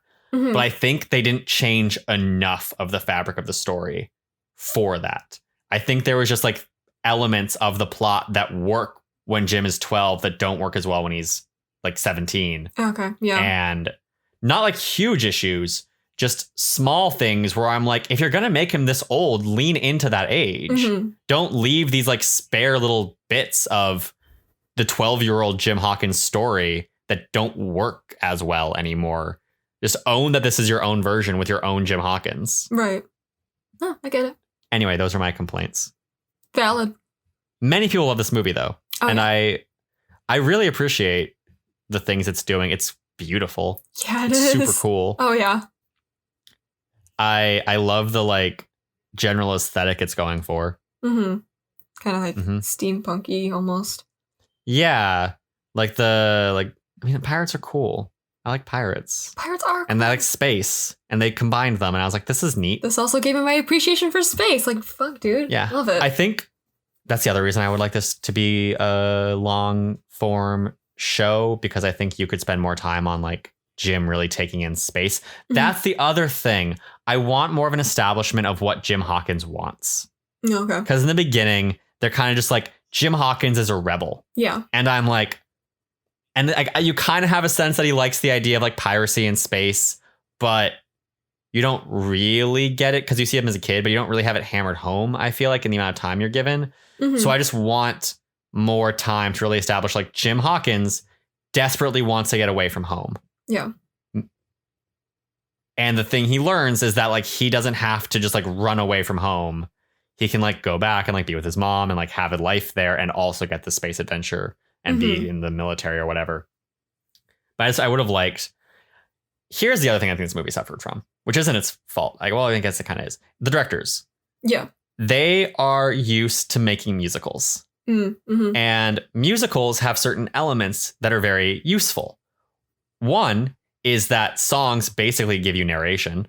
True. And two is that songs can also provide a lot of story beats very quickly, effectively. So I know like when they were making Moana, Lin-Manuel Miranda wrote songs for Moana. And I remember him talking about like, oh, I was sitting in a writer's room and I was talking to writers who weren't used to musicals. And they're like, oh, we need to hit this story beat, this story beat, this story beat. It'll take this long. And Lynn's like, I can do that in like 3 minutes of a song. And they're like, what? And he's like, yeah, it's like, it's singing it. You're able to just like convey more information faster. And I think that's a thing this movie suffered from, is because I think they wrote the story the same way they would write a story, the same way they wrote like Little Mermaid and Aladdin, but without the songs. Yeah. And the songs conveyed so much character and so much emotion that when you just have that same general idea of story structure without the songs to convey those things, I think you lose a lot of the character and nuance and ability to effectively hit a lot of ideas quickly. Mm-hmm. Yeah, no, These are my thoughts. Get it. Oh, no, totally valid thoughts. Again, I do like the movie. I know I'm criticizing it a lot. I do like the movie a lot. That's fine. I enjoyed it. I gave it, I think, 4 out of 5 stars on Letterboxd. Nice. No, maybe I haven't reviewed it yet. I was going to wait until after this went up. Nice. But when I review it, I will give it like 4 out of 5 stars on Letterboxd. Cool. Mine's like 5 out of 5. But yeah. I'm sure. Mm-hmm. I understand. We are allowed to like different things. Yeah. This brings us to our actual first usual question, aside from skipping to criticism. Mm-hmm. Chloe, what are your favorite scenes in this movie? Oh, boy. Hit me with all 3. Go. Boy, howdy. All 3 at once? Okay. Yeah, all 3 at once. I'm still here. The music, the montage. Love it so much. So great. I realize like all 3 of my scenes are like basically like the same moments, but it's fine. That's fine. Yeah. Second is Silver comforting Jim after Arrow died, saying he's got the makings of greatness in him. He's going to do amazing things one day. He can't wait to be there, catching some of the light off of him that day that he does something great. God. And then the third one's the goodbye scene when he's like, you're glowing like a solar flare and he's going to rattle the stars. I'm like, I want to cry. If somebody told me that, I would lose my shit. Mm-hmm. But yeah, I love those moments. It's the father-son bonding. So you like the emo father issues scenes? Yes. Nice. The bonding scenes that get me. Mm-hmm. One of mine was the the montage, the emo boy montage. Yeah. As well. I'm not going to say that because you said it. And I already wrote like other options just in case. So Okay. I really like the scene of Jim sailing when you like cut to him older and he's like sailing because the Solar Sailor is cool. Mm-hmm. He's cool. Yep. Great. Big Absolutely. fan. I like the scene when you meet Long John Silver. Mm-hmm. I guess it's just named John Silver in this movie, but like when you meet John Silver and he's pretending to be the chef and he's like kind of cool. Yeah. And he's doing all like the chef things with his cyborg arm. And I'm like, this is neat. I'm enjoying this. It's pretty dope. I like that scene a lot. Mm-hmm. And I like the zero gravity fight. Yeah. The zero gravity fight is cool. Mm-hmm. Obviously I've seen zero gravity fights before, but usually when you see a zero gravity fight, it's very limited by the physics of usual space. Right. So it's usually like if we break a window or something to the outside, it's space. We get sucked out by a vacuum, we're dead. Mm-hmm. So it was cool that this had like an outdoor zero gravity fight in space because that's very unusual and I enjoyed it. Yeah. You got to worry about flying off into the vacuum of space. That's great. Yeah. Yeah. It was another moment where I do wish there was like a bit more action, a bit more time spent on it. But again, I understand that like this movie had a lot of things to get through. Yeah. I wish it was longer and with music, with like full characters singing, or I wish it was a TV show. These are my 2 wishes. Okay. Would you like this movie if it had singing in it? Do you think that would work, or would it not fit for you? I don't think it would fit for me. Okay, because I get it. I understand. Especially like I wouldn't have liked it as much as I did when I was younger, because I really didn't like the musicals when I was younger. I appreciate them now, but what if it had sea shanties? See, like I wouldn't have liked that when I was a kid. Okay. Now, it's like, sure, I'm all in, but yeah, I get that. I feel like because the directors have made so many musicals and they specifically didn't make this one, mm-hmm. I want to respect that like that wasn't their vision, and I understand, and I don't know if a musical version of it would work.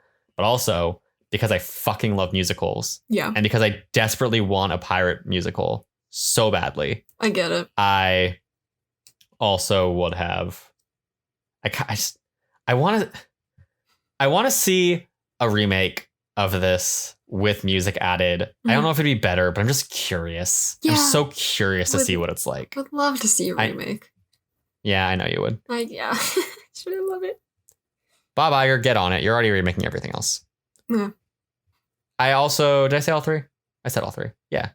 Those 3 were cool. Yeah. I enjoyed them. Yeah. Chloe, who's your favorite non-protagonist character? Silver.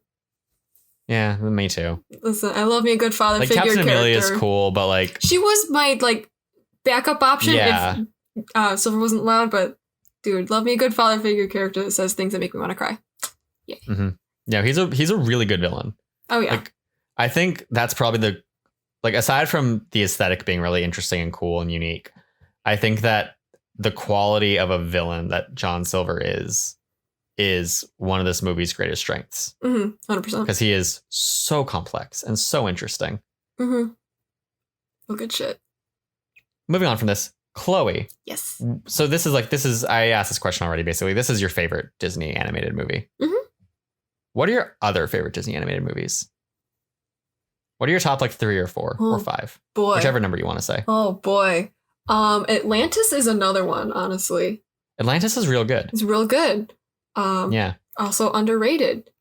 I'm pulling up my letterbox right now to look. It, along with this movie, was in that kind of, like, weird range where the Disney Renaissance had fallen apart because of Tarzan and Hercules and a couple other movies. Hunchback of Notre Dame. The Disney Renaissance collapsed. And then Pixar had risen and they're like, hey, 3D animation. So then Walt Disney Animation kept making 2D animation and they made some cool stuff, but people didn't care as much. And DreamWorks was doing 3D now. It was a whole thing. Yeah. It's funny. My favorite, I think, Disney movies are the ones at the tail end of the Renaissance when it collapsed. I get that. So it's like Treasure Planet, Atlantis, Tarzan. I love them. Like, my favorite Disney movie is Lilo and Stitch, which is also that kind of, like, tail end period. I think it's probably the only successful Renaissance collapse movie. So. Really successful Renaissance collapse movie. Yeah. I also love, like, Mulan and Lion King and Beauty and the Beast, which are also obviously, like, peak Renaissance. But do also love Emperor's New Groove a hell of a lot. Me and too. That's also yes. Not, like, collapse. Emperor's New Groove is so good. It's so good. Thank you. Yeah. Somebody else appreciates it. Thank God. I miss 2D animation. Me too, dude. It's so good. I know. I miss it so I think that's much. the saddest thing about this movie not succeeding because, like, we're going to get to this when we get to the, I mean, I'll talk about it now, whatever. Yeah. This movie, as I'm sure you know, because you know this movie very well, uses a mixture of 2D and 3D. Yep. Which I knew because Tarzan uses it too, where, like, they have 3D sets and they put 2D into that. It's like the deep and canvas, it works right? really well.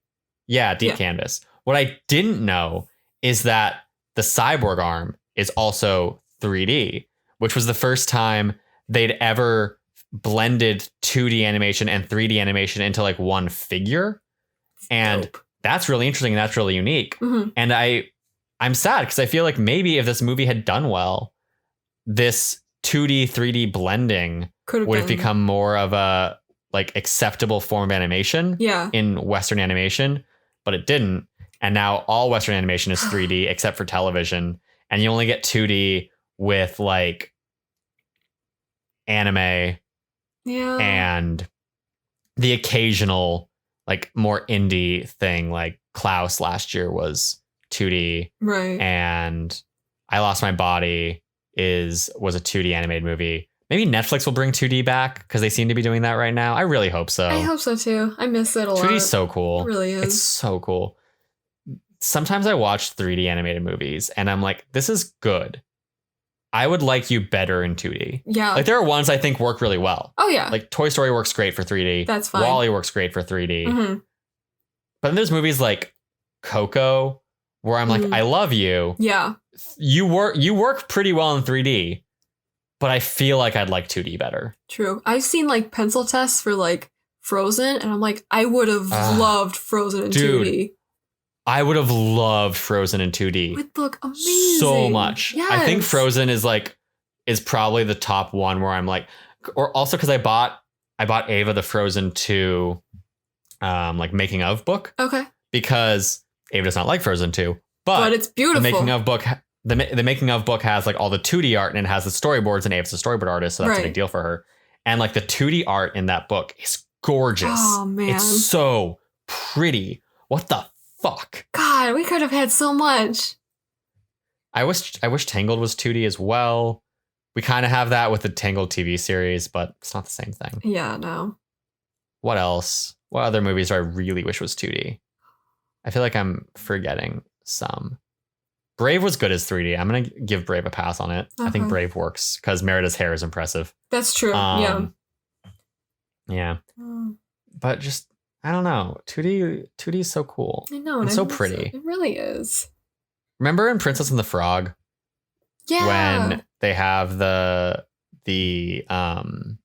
I Have Friends on the Other Side musical number? Ooh, yes. That animation Really is so dope. good. Yes. It's so fucking good. Yeah. And we lost it. Yep. DreamWorks was also working on a movie that was like a blending of 2D and 3D called it was called Shadow or something Shadow. Shadows were involved. Okay. And basically it was a 3D animated movie, but the shadows were like a significant part of it. They were characters. And the shadows were all hand-drawn 2D. Oh, that's cool. I know. Oh my god. And they got canceled. Of course. Yeah. Damn it. At least like, I don't know, Kung Fu Panda, that's got like 2D flashbacks. That's true. Still cool, but that's usually what 2D animation Spider-Verse is now. has like 2D drawing over 3D, which is cool. Yeah. I enjoy that, but still, it's not like... It's not the same. Like, Spider-Verse is beautiful. I love Spider-Verse. Oh, yeah. But I do miss 2D animation. And then you have anime where, like, Your Name is gorgeous. Oh, my God. Absolutely. So pretty. That movie is unbelievably beautiful. Or even, like, My Hero Academia has some episodes that are so well animated that I'm like, this is stunning. Nice. Even if I don't like you as a story, I would watch this scene just for how visually stunning you are. Oh, man. It's so cool. I just gotta watch it. You should. It's great. I've heard good things. Yeah. Deku is a little shit in the beginning, but he grows on you. He like cries a lot and you're like, okay, we get it. You're weak. Gotcha. But then he comes into his own and you're like, I fucking love you. Okay. Anyway, moving on from that. Chloe, do you feel like this works better than if the movie had like gone pure sci-fi or if the movie had gone just like pure classic pirates? I see. Yeah, I don't know.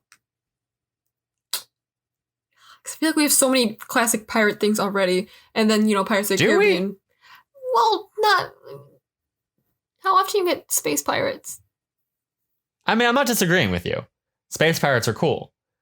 I'm just asking if we have that many pirate things. Maybe not. I'm just thinking like, what, the first Pirates of the Caribbean movie came out the year after this, right? 2003. Yeah. So like. But even then, like, think about how many superhero movies we have. We have one Pirates franchise with 5 movies, and then we have this and an Assassin's Creed game and a TV show. Black Sails, yeah. And that's it. Yeah. Yeah, so maybe we don't have a lot of pirate things, but I'm a big fan of the sci-fi elements blended in, because also I'm a huge slut for sci-fi, so. We're aware. Yeah, where did it come from? This movie. Mm-hmm. Yeah.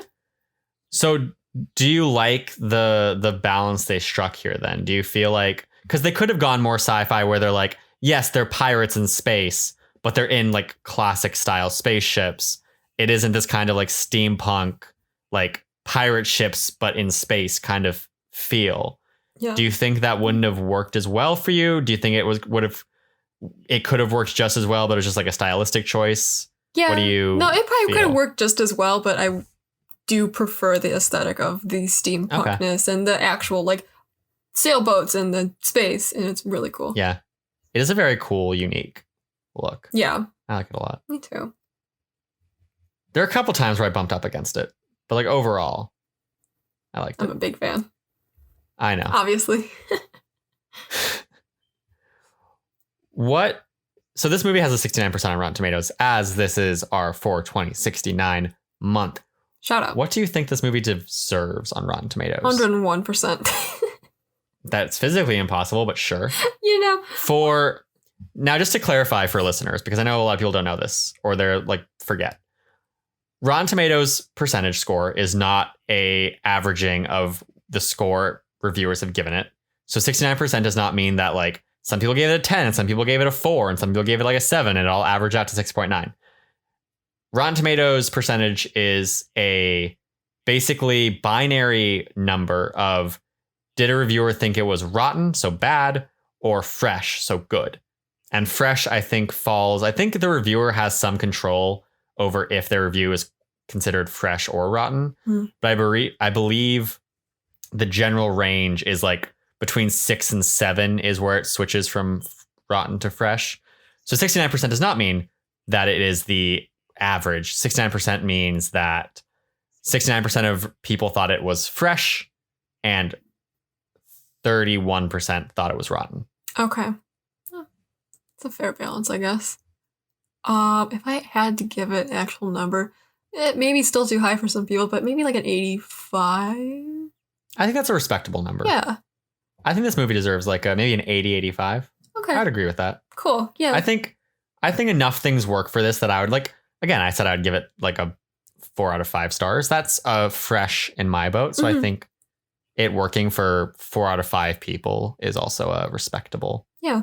Like number. I recognize it has its problems and it needs some work, but again, I love this movie. But you can love it anyway. In my mind. Yeah. Yes. And I think that matters. Like, I understand that reviewers are trying to look at everything and like analyze it as film. And like, I get that. That's important. Right. But also I think the fact that this movie, like, movies are still art. And there is still something transcendent beyond the technical skills of storytelling and of filmmaking in movies. And if so many people love this movie, if we see so many people responding to us tweeting like, oh, we're watching Treasure Planet for this week, something about it works. Right. And something about it connects with people. And like, you love it this much. And that matters. Absolutely.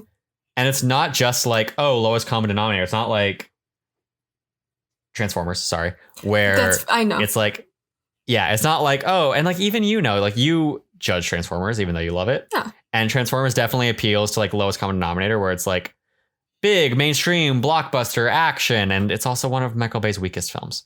But it's not that. It is a movie that is a lot more personal and a lot more like emotional and beautiful. And slow at times, not really, because it's very quickly paced, but like it has its moments. There's a lot of yeah. It's like it's jumping between slow moments very quickly, but it is like a lot of different slow moments back to back to back to back to back. Right. So I think there's something important in this film that matters to a lot of people, and I think that's very deserving of respect. Absolutely, 100% agree. What do you think of Rotten Tomatoes? A lot of people don't like Rotten Tomatoes. Some people do. Like I don't really know, because I will look at the score and I won't look at it before a movie like Rise of Skywalker. I refuse to look at it because I don't want to know. I understand, but anyways, because I don't want to be biased or anything, but I will look later and see, because I don't know, the whole like Captain Marvel, that whole bullshit. Yeah. So like, it's a dumb. I know number, some but, people. I know some people don't like it because like Metacritic exists, and Metacritic and Rotten Tomatoes' big difference is Metacritic is an averaging of reviewer scores. So if a movie gets like a lot of 5s and a lot of 10s, it'll average out to like 7.5. But if a movie gets a lot of like, so a criticism of Rotten Tomatoes is that it favors mediocrity. That a movie that is like thoroughly fine, like not offensive enough for someone to give it a rotten review, but not great enough for someone to give it a like super high 10 out of 10, is going to be favored, because that can get like a 95%, just because everyone's like, yeah, this is good, this is fine. Yeah. But a movie that's divisive will get a lower score because like some people love it, some people hate it. Right. And I understand that to a degree.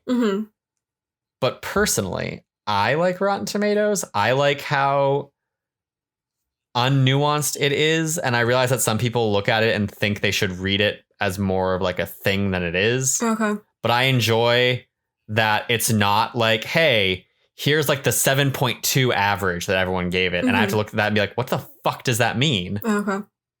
But instead I can look at this and be like, okay, 70% of people liked it. Yeah.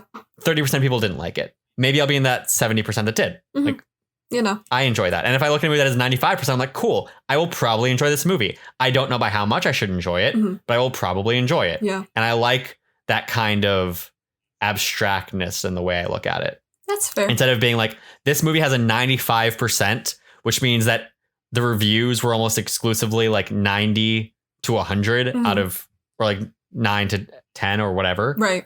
If I see that, I'm like, okay, this movie's amazing. I should love it as a person. Like Paddington. But 90% on Rotten Tomatoes. Yeah, but exactly. Yeah. But 90% on Rotten Tomatoes really just means like Yeah, I'll probably like it. Mm-hmm. It probably won't like be bad. I like that. Yeah, that's fair. So I understand the mediocrity argument, but I also think that like people can just read the numbers logically. I know people don't, but like they can. They can. Rotten Tomatoes isn't like saying, hey, this movie sucks because it's a 70%. Right. It's just saying, hey, it's a 70%. Yeah, exactly. Yeah, I like looking at it just to get a ballpark of what people think about it. Yeah. And it's fun. Yeah. Rotten Tomatoes is fun. People take movies too seriously, though. Sometimes. We're on a movie podcast, exactly. I know what I'm saying. Do I? feel attacked. When have I ever taken a movie seriously? You've taken this one a little seriously. That's actually true. Okay, this is the wrong podcast to do. This is the wrong episode to be making this argument on. You've That's true. Collapsed instantly. I have retract my statement. Movies are cool. When have movies ever mattered, Chloe? For the past hour, this movie shaped me as a human being. Okay, Everything fair. I am is because of Treasure Planet. I hate.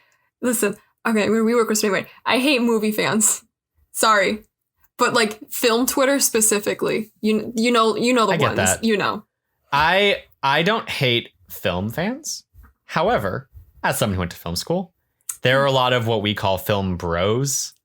Film bros suck. That's probably who I hate. Like, there's a lot of film Twitter that I like, and there's a lot of film Twitter that makes me want to scream. Mm-hmm. But like, you also see that with gamers, where And I there's hate a lot of gamers. like, I mean, yeah, so do I. Yeah. But there's a lot of like gamer Twitter where like we have friends who play video games and like I enjoy them and I like talking to them about video games and I like talking about our opinions. And then there's video game Twitter where they're like so strongly opinionated That's about what I hate. Yeah. Yeah. It's the strong opinions. And like I'm not saying I've never yelled about like The Last Jedi being great. Mm-hmm. But I yell about it with people I know. Yeah, it's friendly where, like, banter. There's a sense you of know? like it's friendly banter. Right. Like we're on complete I'm not opposite screaming. spectrums of liking and hating Last Jedi. And it's fine. Yeah. We still get along. If I go out and tell you, hey, you're wrong, Last Jedi sucks, it's a bad movie, then I hate myself. I hate people like that. That's shitty. Yeah. Exactly, yeah. Or like Pulp Fiction's the peak of cinema. And I'm like, okay. It's like, calm down. yeah, no. No. Just listen, peak. I could film a pulpy glass of orange juice next to a book and be like, cinema.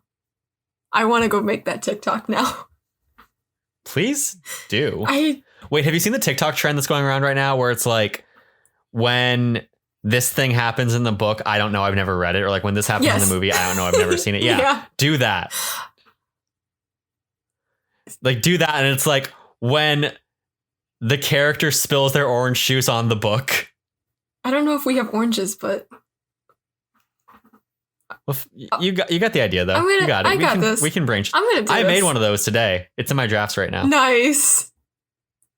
Love TikTok. I'm really excited. I'm proud of it. Oh yeah. Oh my god. It's I'll post it by the time this podcast goes out. No one can steal my idea. It's The Godfather, because I've never seen the Godfather movies. Me neither. And it's when God finally gets to play catch with his dad, the Godfather. Oh, we're great. We're so smart and clever.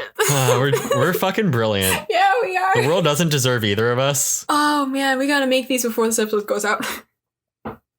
Yep. Yeah. I have mine set to go. Tomorrow I'm posting it. Okay, I'll film mine tonight. Yeah. Assuming I have an orange or something, I'll make do. If you don't, just draw one. True. Or you don't even need the orange, because a lot of those are just like dancing. So you could just like shoot around the orange. I think Do we have orange juice with the something? proper brainstorming. Listen, okay, we have lemonade. I'll put a lemon in the lemonade. That's pulp, right? Is it? I don't think so. Maybe. Does it Well, I count? guess it's a little bit. Does that kind of count? I feel like it's not. I don't think of lemonade as pulpy, but I guess some lemonade is pulpy. Pulp exists. I gotta make do with what I have because I don't think we have oranges or orange juice. So, or maybe we have orange juice and I'll just cross out or write pulp on it. I'll figure this out. Yeah. Yeah. You got it. I believe in you. Yeah. I love it. Okay. Anyways. Before we get to the last of our games, a couple more treasure bits. Okay. I didn't think through that name well enough. Sounds Anyway, dirty. and by think through well enough, does it sound dirty? You think about it too long. Okay. Anyway. So this movie is not the only Treasure Planet. Okay. In 1982, oh my god, a 62-minute long Bulgarian film was made called Treasure Planet. It was called The Treasure Planet, actually. Oh god. Which is a treasure island in space movie. Huh. Yep. Okay. It's on my memes. I look that up right now. Jim's design was based off of James Dean. Huh. Okay. You can kind of see it when you think about it. Interesting. Yeah. That's valid. Like when I heard that Aladdin's design was based off of Tom Cruise and I could never unsee that. Same thing. Yeah, stop reminding me of that. Mm-hmm. This movie also utilized what was called the 70-30 law. The rule was basically 70% of it was old and 30% of it was new sci-fi stuff. So this applied to both like the visual animation, so like the ship designs and all that had to meet the 70-30 rule, but also the sound was like 70% old kind of like piratey era sounds and instruments and music, and then 30% could be more of like a science fiction vibe. Oh, nice. Okay.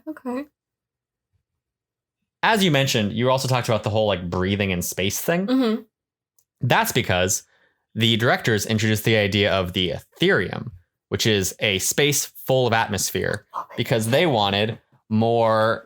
They didn't want to have to put the characters in spacesuits because they thought that would just kind of be clunky, which like probably, yeah. I mean, you saw, and they didn't want to have to like in the spacesuit, so yeah. Yeah. And they didn't want to have to seal off the ships either.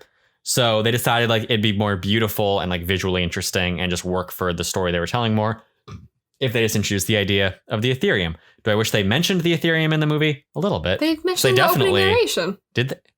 Oh, fuck, I missed it. Yeah. It's like in the fucking whatever of the Ethereum, yeah. Yeah. I got you. I know this movie like the back of my hand. You do know this movie very well. Yeah. So yeah, the Ethereum. That was mentioned in the beginning. I'm bringing it up now anyway, because whatever. It's cool. The space setting was devised by Musker and Clements to capture the feeling of excitement that kids had when they read about pirate exploration when the book originally came out. So they were like, look, most of the world is like easily traversable now. Mm-hmm. Planes exist. So what feels like that kind of exploration that kids had with like the book and piracy and the great beyond of the ocean now? And they're like, space. So that was why they did that. Love it. Rossio, who is, like I mentioned, one of the story writers, also thought that Jim shouldn't have been aged up. I don't entirely agree with him, but as I mentioned, I do think that like certain threads were left from young Jim that should have been fixed. This was also the first major studio release to be released in standard film format and IMAX format at the same time. Interesting. Okay. The movie came out in November 2002. It has a 69% on Rotten Tomatoes, obviously. And it made $109.6 million on its $140 million budget. Oh, God. Yeah. Painful for you, isn't it? A little bit. Yeah. But, God. I mean, did you see what it was released against? I did. Yeah, no wonder it failed. It was number 4 on release weekend, behind Chamber of Secrets, Die Another Day, and Santa Claus 2. Chamber and Die Another Day were the number 2 and number 6 highest grossing films of the year. So that's stiff competition. Also should be noted, though, Santa Claus had been out for like a month and still beat it. That said, Santa Claus 2 was also now going into the Christmas season, so I'm assuming it like got a bump as people were like in the Christmas spirit when this movie came out. It really wasn't good scheduling on Disney's part. No, it should have been a summer blockbuster. The marketing was horrible because they just spoiled the movie in the trailers. Garbage, dude.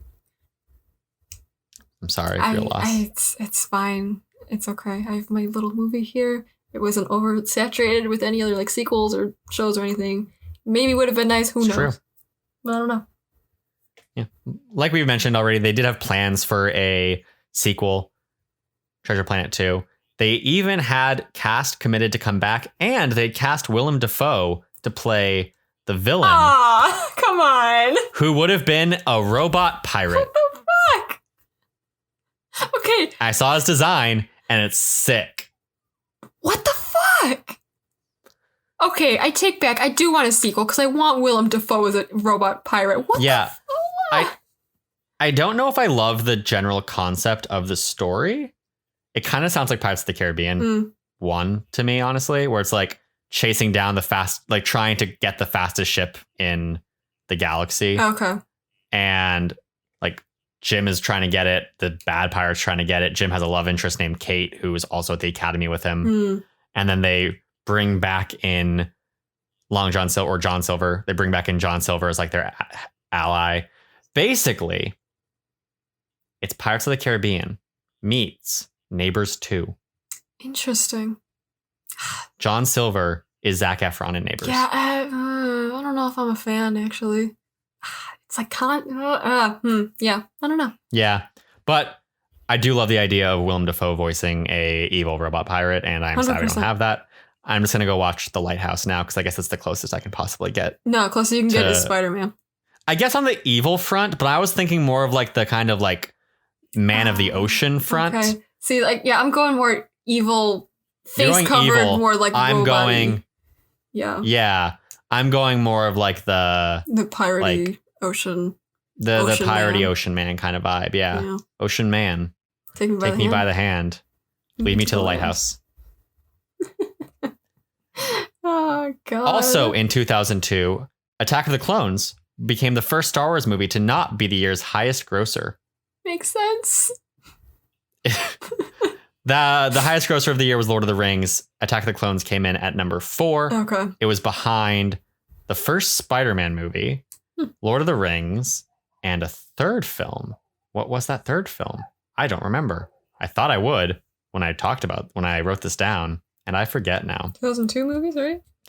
2002 movies, yeah. 2002 in film. This was also the year that Roman Polanski won the Palme d'Or for The Pianist at Cannes.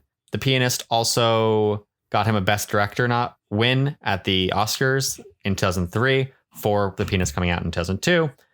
Roman Polanski, obviously, a child rapist. Oh, God, yeah. A convicted child rapist yeah. who literally fled America to not be put in jail. And yet in 2002, decades after this happened, still being awarded things. In the modern day, right now, still being awarded things. Yeah, that's not great. No. Yikes. Okay. No, it's quite bad. No, yeah, it's not even one of those things where it's like, hey, maybe some people are like, with Woody Allen, a lot of people are like, Woody Allen's a piece of shit. But then some people are like, I trust him. And I'm like, look, I don't think you should. No. A lot of people have come out to speak against him, but I understand, like, I can more understand how your brain processes, like, I have no definitive proof as a justification. Fair. Roman Polanski is convicted. Yikes, dude. He fled the country because of it. Wow. Anyway, like I said, I like to point out people who suck as we go through this because they keep popping up. Yeah, it's not my fault. I know. People just I didn't search them. Things just keep happening. Yeah. God damn. Assholes. Anyway. Bastards. What was the third movie? Did you find out? So, highest grossing movies, Lord of the Rings, Harry Potter. Yes. Spider-Man. Harry Potter, yes. Chamber of Secrets. Yep. That's what I forgot. Yeah. Which is dumb. Because we just talked about it. Because I said it was number 2. Yeah. Yeah. Yeah, I did. Good job. So it was Lord of the Rings, Chamber of Secrets, Spider-Man, this. Spider-Man was also the first movie to gross 100 plus in its opening weekend. Shout out. Yeah. I mean, like, inflation means it probably wasn't the first one to gross like the equivalent of that, but what it's still technically speaking it was. Yeah. Chloe. Yeah. This brings us to everyone's favorite segment. Oh boy. Nailed it with Chloe Naylor. I'm excited for this one. Okay. Because A, we have a real villain. Yeah. And B, he does technically hit a lot of things you like. He does. So Chloe, review the sexiness of John Silver. Okay, so the thing is, John Silver, he hits a lot of the marks that I do find sexy in a man, right? Good villain. It's like the traitor is kind of villain too. It's like, oh shit, he's cyborg. He hits another thing that makes him not sexy though. Father figure. Interesting. Yeah. So, like, that just kind of completely outweighs the other things that hits, I didn't know that you found father figures inherently unsexy. Because I don't know. You don't want to. No, I don't know. But he's not your dad. No, I know, but. He's Jim's. Yeah, but still a father figure. I'm like, Okay. You're a dad, you're not daddy, Okay. Yeah. Interesting. It's like the same with like Optimus Prime. Like that's a dad. That's like my father. No way. Not sexy. Do you think if you ever like get married and have a child, your significant other will just like suddenly be unattractive to you? Like you get a kid and you just look at him and he's like, "Hi, son, I'm dad." And your eyes go wide and you're like, I don't need like a divorce. You anymore. Oh, God. Wow, you're right. I don't have to worry about that because I don't want kids. So cool. Oh, perfect. Yeah, it works out. You've solved this for you. It all works out for me. Oh, God. Chloe, I have one bit of trivia for you before we go. Okay. This movie was nominated for Best Animated Picture, which is not like that uncommon because Disney movies usually are. Mm-hmm. This movie did not win Best Animated Feature, though. What movie do you think won Best Animated Feature for 2002? To be clear, this was the Oscars in 2003, but it was the 2002 selection of movies. Yeah. God. I realize you're going to be desperately scrambling and trying to figure out what movies came out in 2002 that were animated. Yeah, and I'm thinking right now, like what else came out in early 2000s? Oh God, 2002 movies. Did Disney have another movie that year? I can tell you Disney didn't. Disney didn't. Pixar does exist. I'm trying to think of Pixar movies though. What animated? I'm not saying it is Pixar. I'm just saying like I'm not counting Pixar when I say Disney. Yeah. I am terrible with movie dates of movies I don't know. What is it? I'm gonna not tell you. Okay, cool. I'm gonna look up something.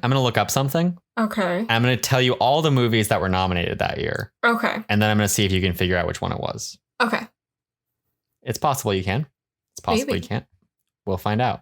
Best Picture, Best Director. Oh, look, Roman Polanski winning for The Fucking Pianist. I'm so mad. Gross, dude. Best Animated Feature. Okay. 5 movies were nominated. Yes.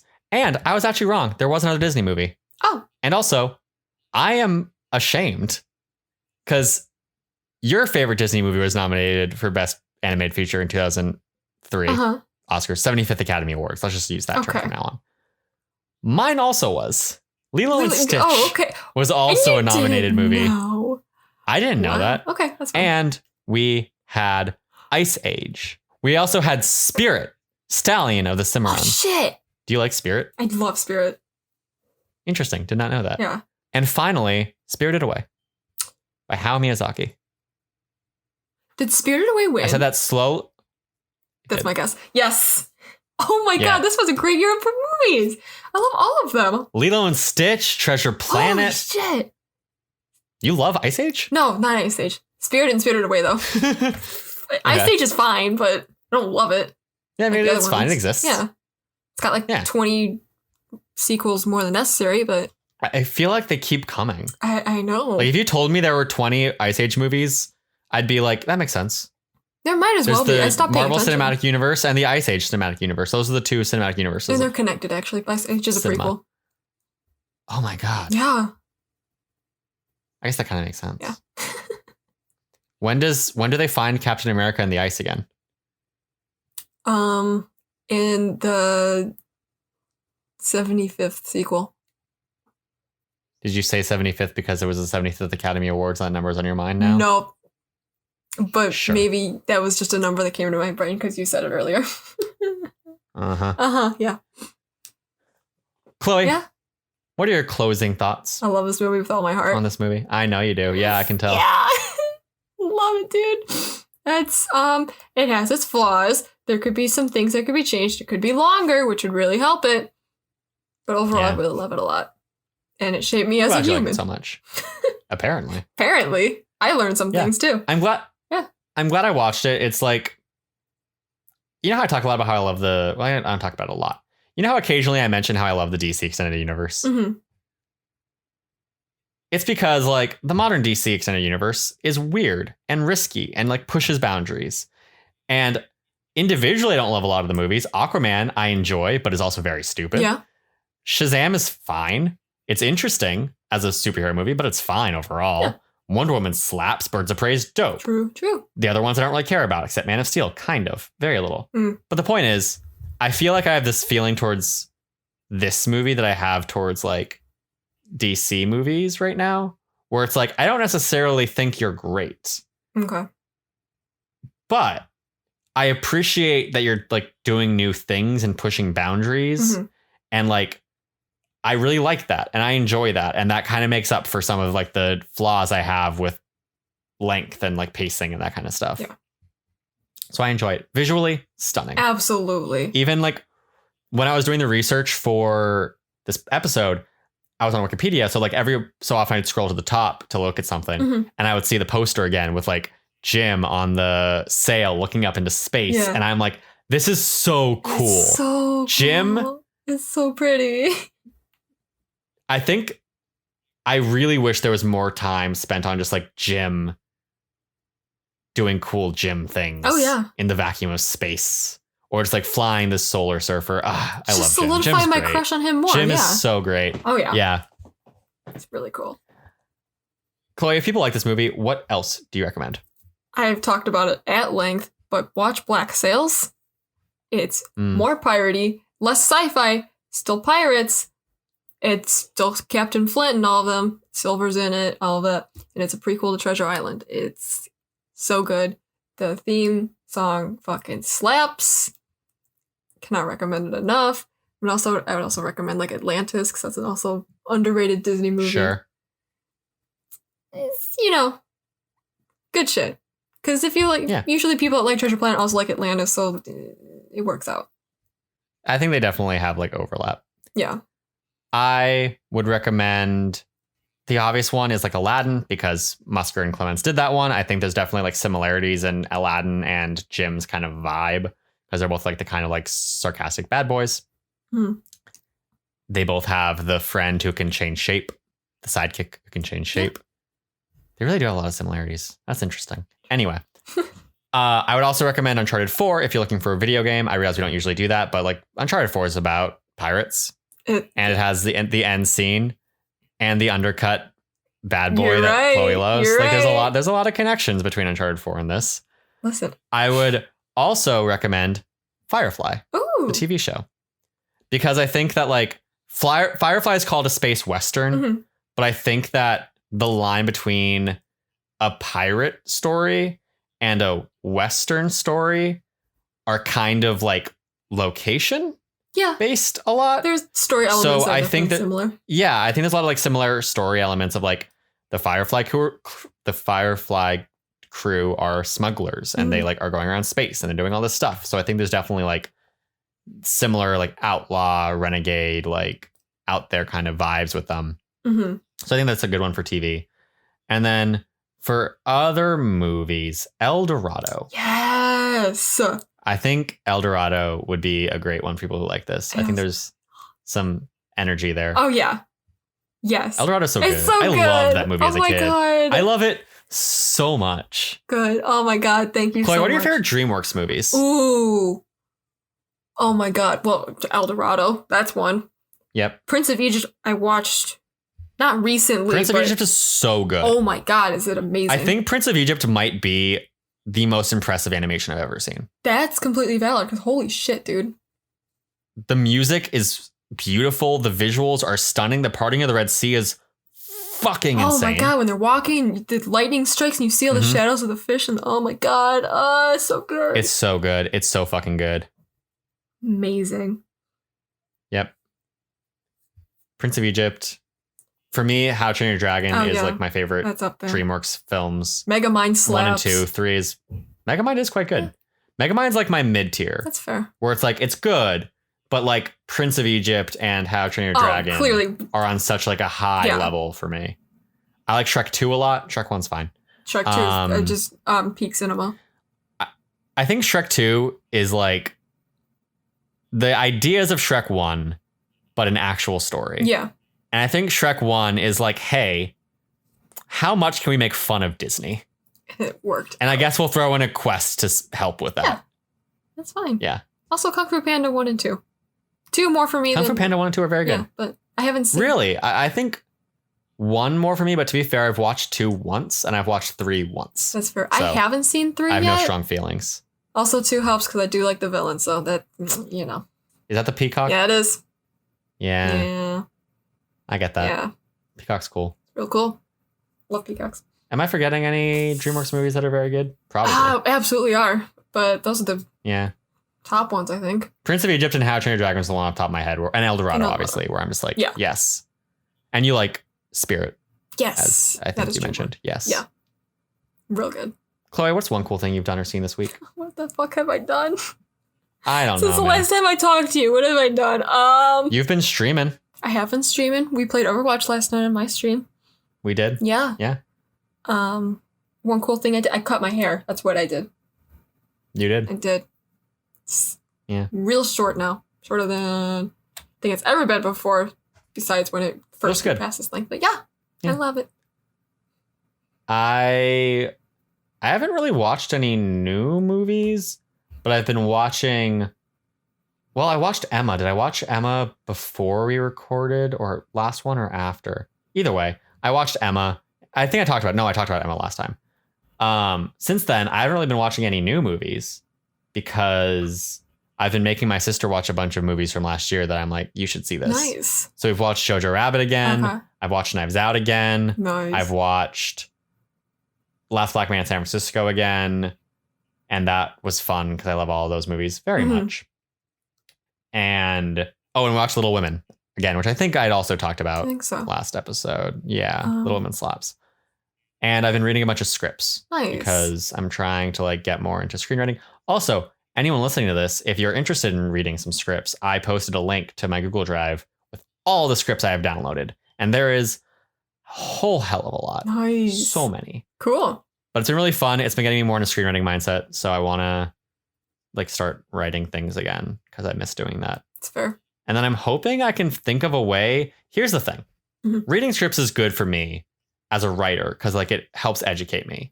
Okay. So technically it's work, but it also doesn't feel like work to a certain degree because I'm like sitting there just reading scripts and they take a couple hours. So it's like if I read 2 scripts a day, I've wasted 4 hours, maybe 5, depending on the length of the script. And then like if I get distracted, which is easy because I'm at home with my family around, it takes another hour. So then it's like 6 hours have gone by. That's my entire day. Okay. So not my entire day, but like, But close. yeah. So, and I don't want to like read the scripts on my free time and then also be doing work because I'll just be exhausted. And that's just, I don't need that. So I want to find a way to combine reading scripts with like actual work that I'm putting out into the world. So I'm trying to figure out if there's a way that I can do like a series, like a video essay series or like just a written series, something where I use reading the script to help me analyze a film. Okay. Because A, that then makes me feel more valid for reading it. And B, and perhaps more importantly, it also means that I have more of a structure to my criticism, like to my analysis, because right now, everything I try to write is an entirely new way of approaching an idea. So it's like exhausting. Sounds like it. And a lot of times I get like 75, like I've published maybe 4 or 5 like really analytical pieces of work since that nerdy site started. But I've written twice that, if not more. Oh man. Because there's so many things that I paused like 3/4 of the way through because I was just like, I don't know how to structure this to make myself happy. So I'm hoping I can find a way to be like, oh, let's look at Knives Out and use the script and watching the movie and talk about how they layer in clues throughout it without telling you they're clues. So you don't realize it's doing investigative work throughout it. Or like even just a simple thing. Like there's a scene in Knives Out where, minor spoilers for Knives Out for people listening, it's really not a big deal. There's a scene in Knives Out where a character Harlem Thrombey, the character, gets murdered. In the flashbacks, you see he plays with this baseball a lot in his office. Yeah. And when Jamie Lee Curtis's husband goes into the office, he's upset with Harlem after Harlem's death, and he picks up the baseball and throws it out the window. And then, because he throws the baseball out the window, Detective Blanc picks it up eventually. Because Detective Blanc picks it up, he brings it back into the house and puts it because Detective Blanc gives it up, he eventually gives it to the dog to distract the dog from something else. Because of that, the dog now has the baseball. The dog then brings the baseball back into the house. Jamie Lee Curtis's character finds the ball, brings it back into her dad's office and puts it back where it is, and then finds something because of that is bad for her husband to have her find. So because he threw the baseball out, he gets screwed, but he doesn't realize that. He had no way of realizing that, but it's just like this really interesting, like little subtle, like minor story that happens. And maybe that's like too obvious. Maybe it's like too on the nose, but it's something that like didn't fully stand out to me until I was reading the script, because the script heavily emphasizes the baseball each time it comes up. Oh, okay. So I'm like, okay, this is like a thing. The story. I would like to find a way to help people understand the things that you should be taking from scripts and like learning from scripts and how scripts are doing it. Because I feel like not everyone can sit down and read scripts over and over and over and over. Yeah. But there's a lot of interesting things to see in terms of like how the person wrote it versus how it was translated and what they decided to put in and what they didn't decide to put in. So if there's a way that I can just like do that, these are my thoughts. Pretty cool. I went on a tangent. That's I'm sorry. fine. You're a screenwriter. You're talking about screenplays. It makes sense. Yeah, I enjoy them very much. Before we go, I have a question for the audience. Chloe, as you know, we have 4 weeks in this month, but we do. Logan isn't here anymore, which means the Logan week is empty. And what I'm thinking is we ask the audience what movie they think we should choose for 69%. Okay. So if you're listening to this, tweet at us with hashtag #ThatWannabeFilmClass and let us know what movie you think we should talk about for 69%. And that will be, like, I mean, that one specifically might not be, but we will look at all the suggestions and we will pick a movie to be our 69%. Maybe it'll be yours. We'll see. We'll see. Next week's movie is my pick. I'm talking about one of my favorite movies of all fucking time. All right. Cannot believe it's a 69% movie. Yeah. I like that we both have two of our favorite movies of all time in the 69%. Right? Yeah. Oh, it's terrible. We're talking about Time. Oh, I've been wanting to watch this love too. So much. Cool. I'm so excited for you to see thank it. God. I'm so Okay. glad you haven't. Yeah. I love it so much. I almost watched it like good. this weekend too. So, okay. Well, it would have worked out anyway. So Perfect. nice. You're being forced into it. Awesome. Also, you knew it was about time. You have the schedule. And I've mentioned it like 5 times to you. I haven't looked at the schedule in like a month. Neither have I, honestly. Yeah. Chloe, Ben, if people have enjoyed us here, where can they find us? Where can they find you? you can find me everywhere. That's on Instagram, Twitter, TikTok, Twitch. Have I missed anything? Letterboxd, any of them. I am Echo Chloe everywhere. And they can find me at Mr_Bento Box on Twitter, at Mr. Bento Box everywhere else, Instagram, TikTok, Letterboxd. Follow me on TikTok, guys. Like my most recent TikTok so that I get more clout, and then I can one up Chloe, and I'll be the TikTok star now. Ah, terrible. You'll never one up the General Grievous one. You're right. I really won't. It's my magnum opus. If you've liked this movie, if you've liked this movie podcast episode, whatever, if you've liked this, rate us and review us on iTunes. Subscribe to us on whichever platform you prefer: Spotify, iTunes, YouTube. You can support That Nerdy Site on Patreon, patreon.com/thatnerdysite, or just go to our website to check out the other podcasts that other people at this site do, as well as the writing that I do sometimes, other people do sometimes. I haven't written something for the site in a long time. I should work on that. I just have a lot of things that are sitting half finished, as I've told you. Okay. We'll see if I get back to it. Yeah. This has been That Wannabe Film Class. Thank you for joining us for the first episode of 4/2069 month. I'm so fucking proud of that idea. Yes. It's so stupid. It's great. Love it.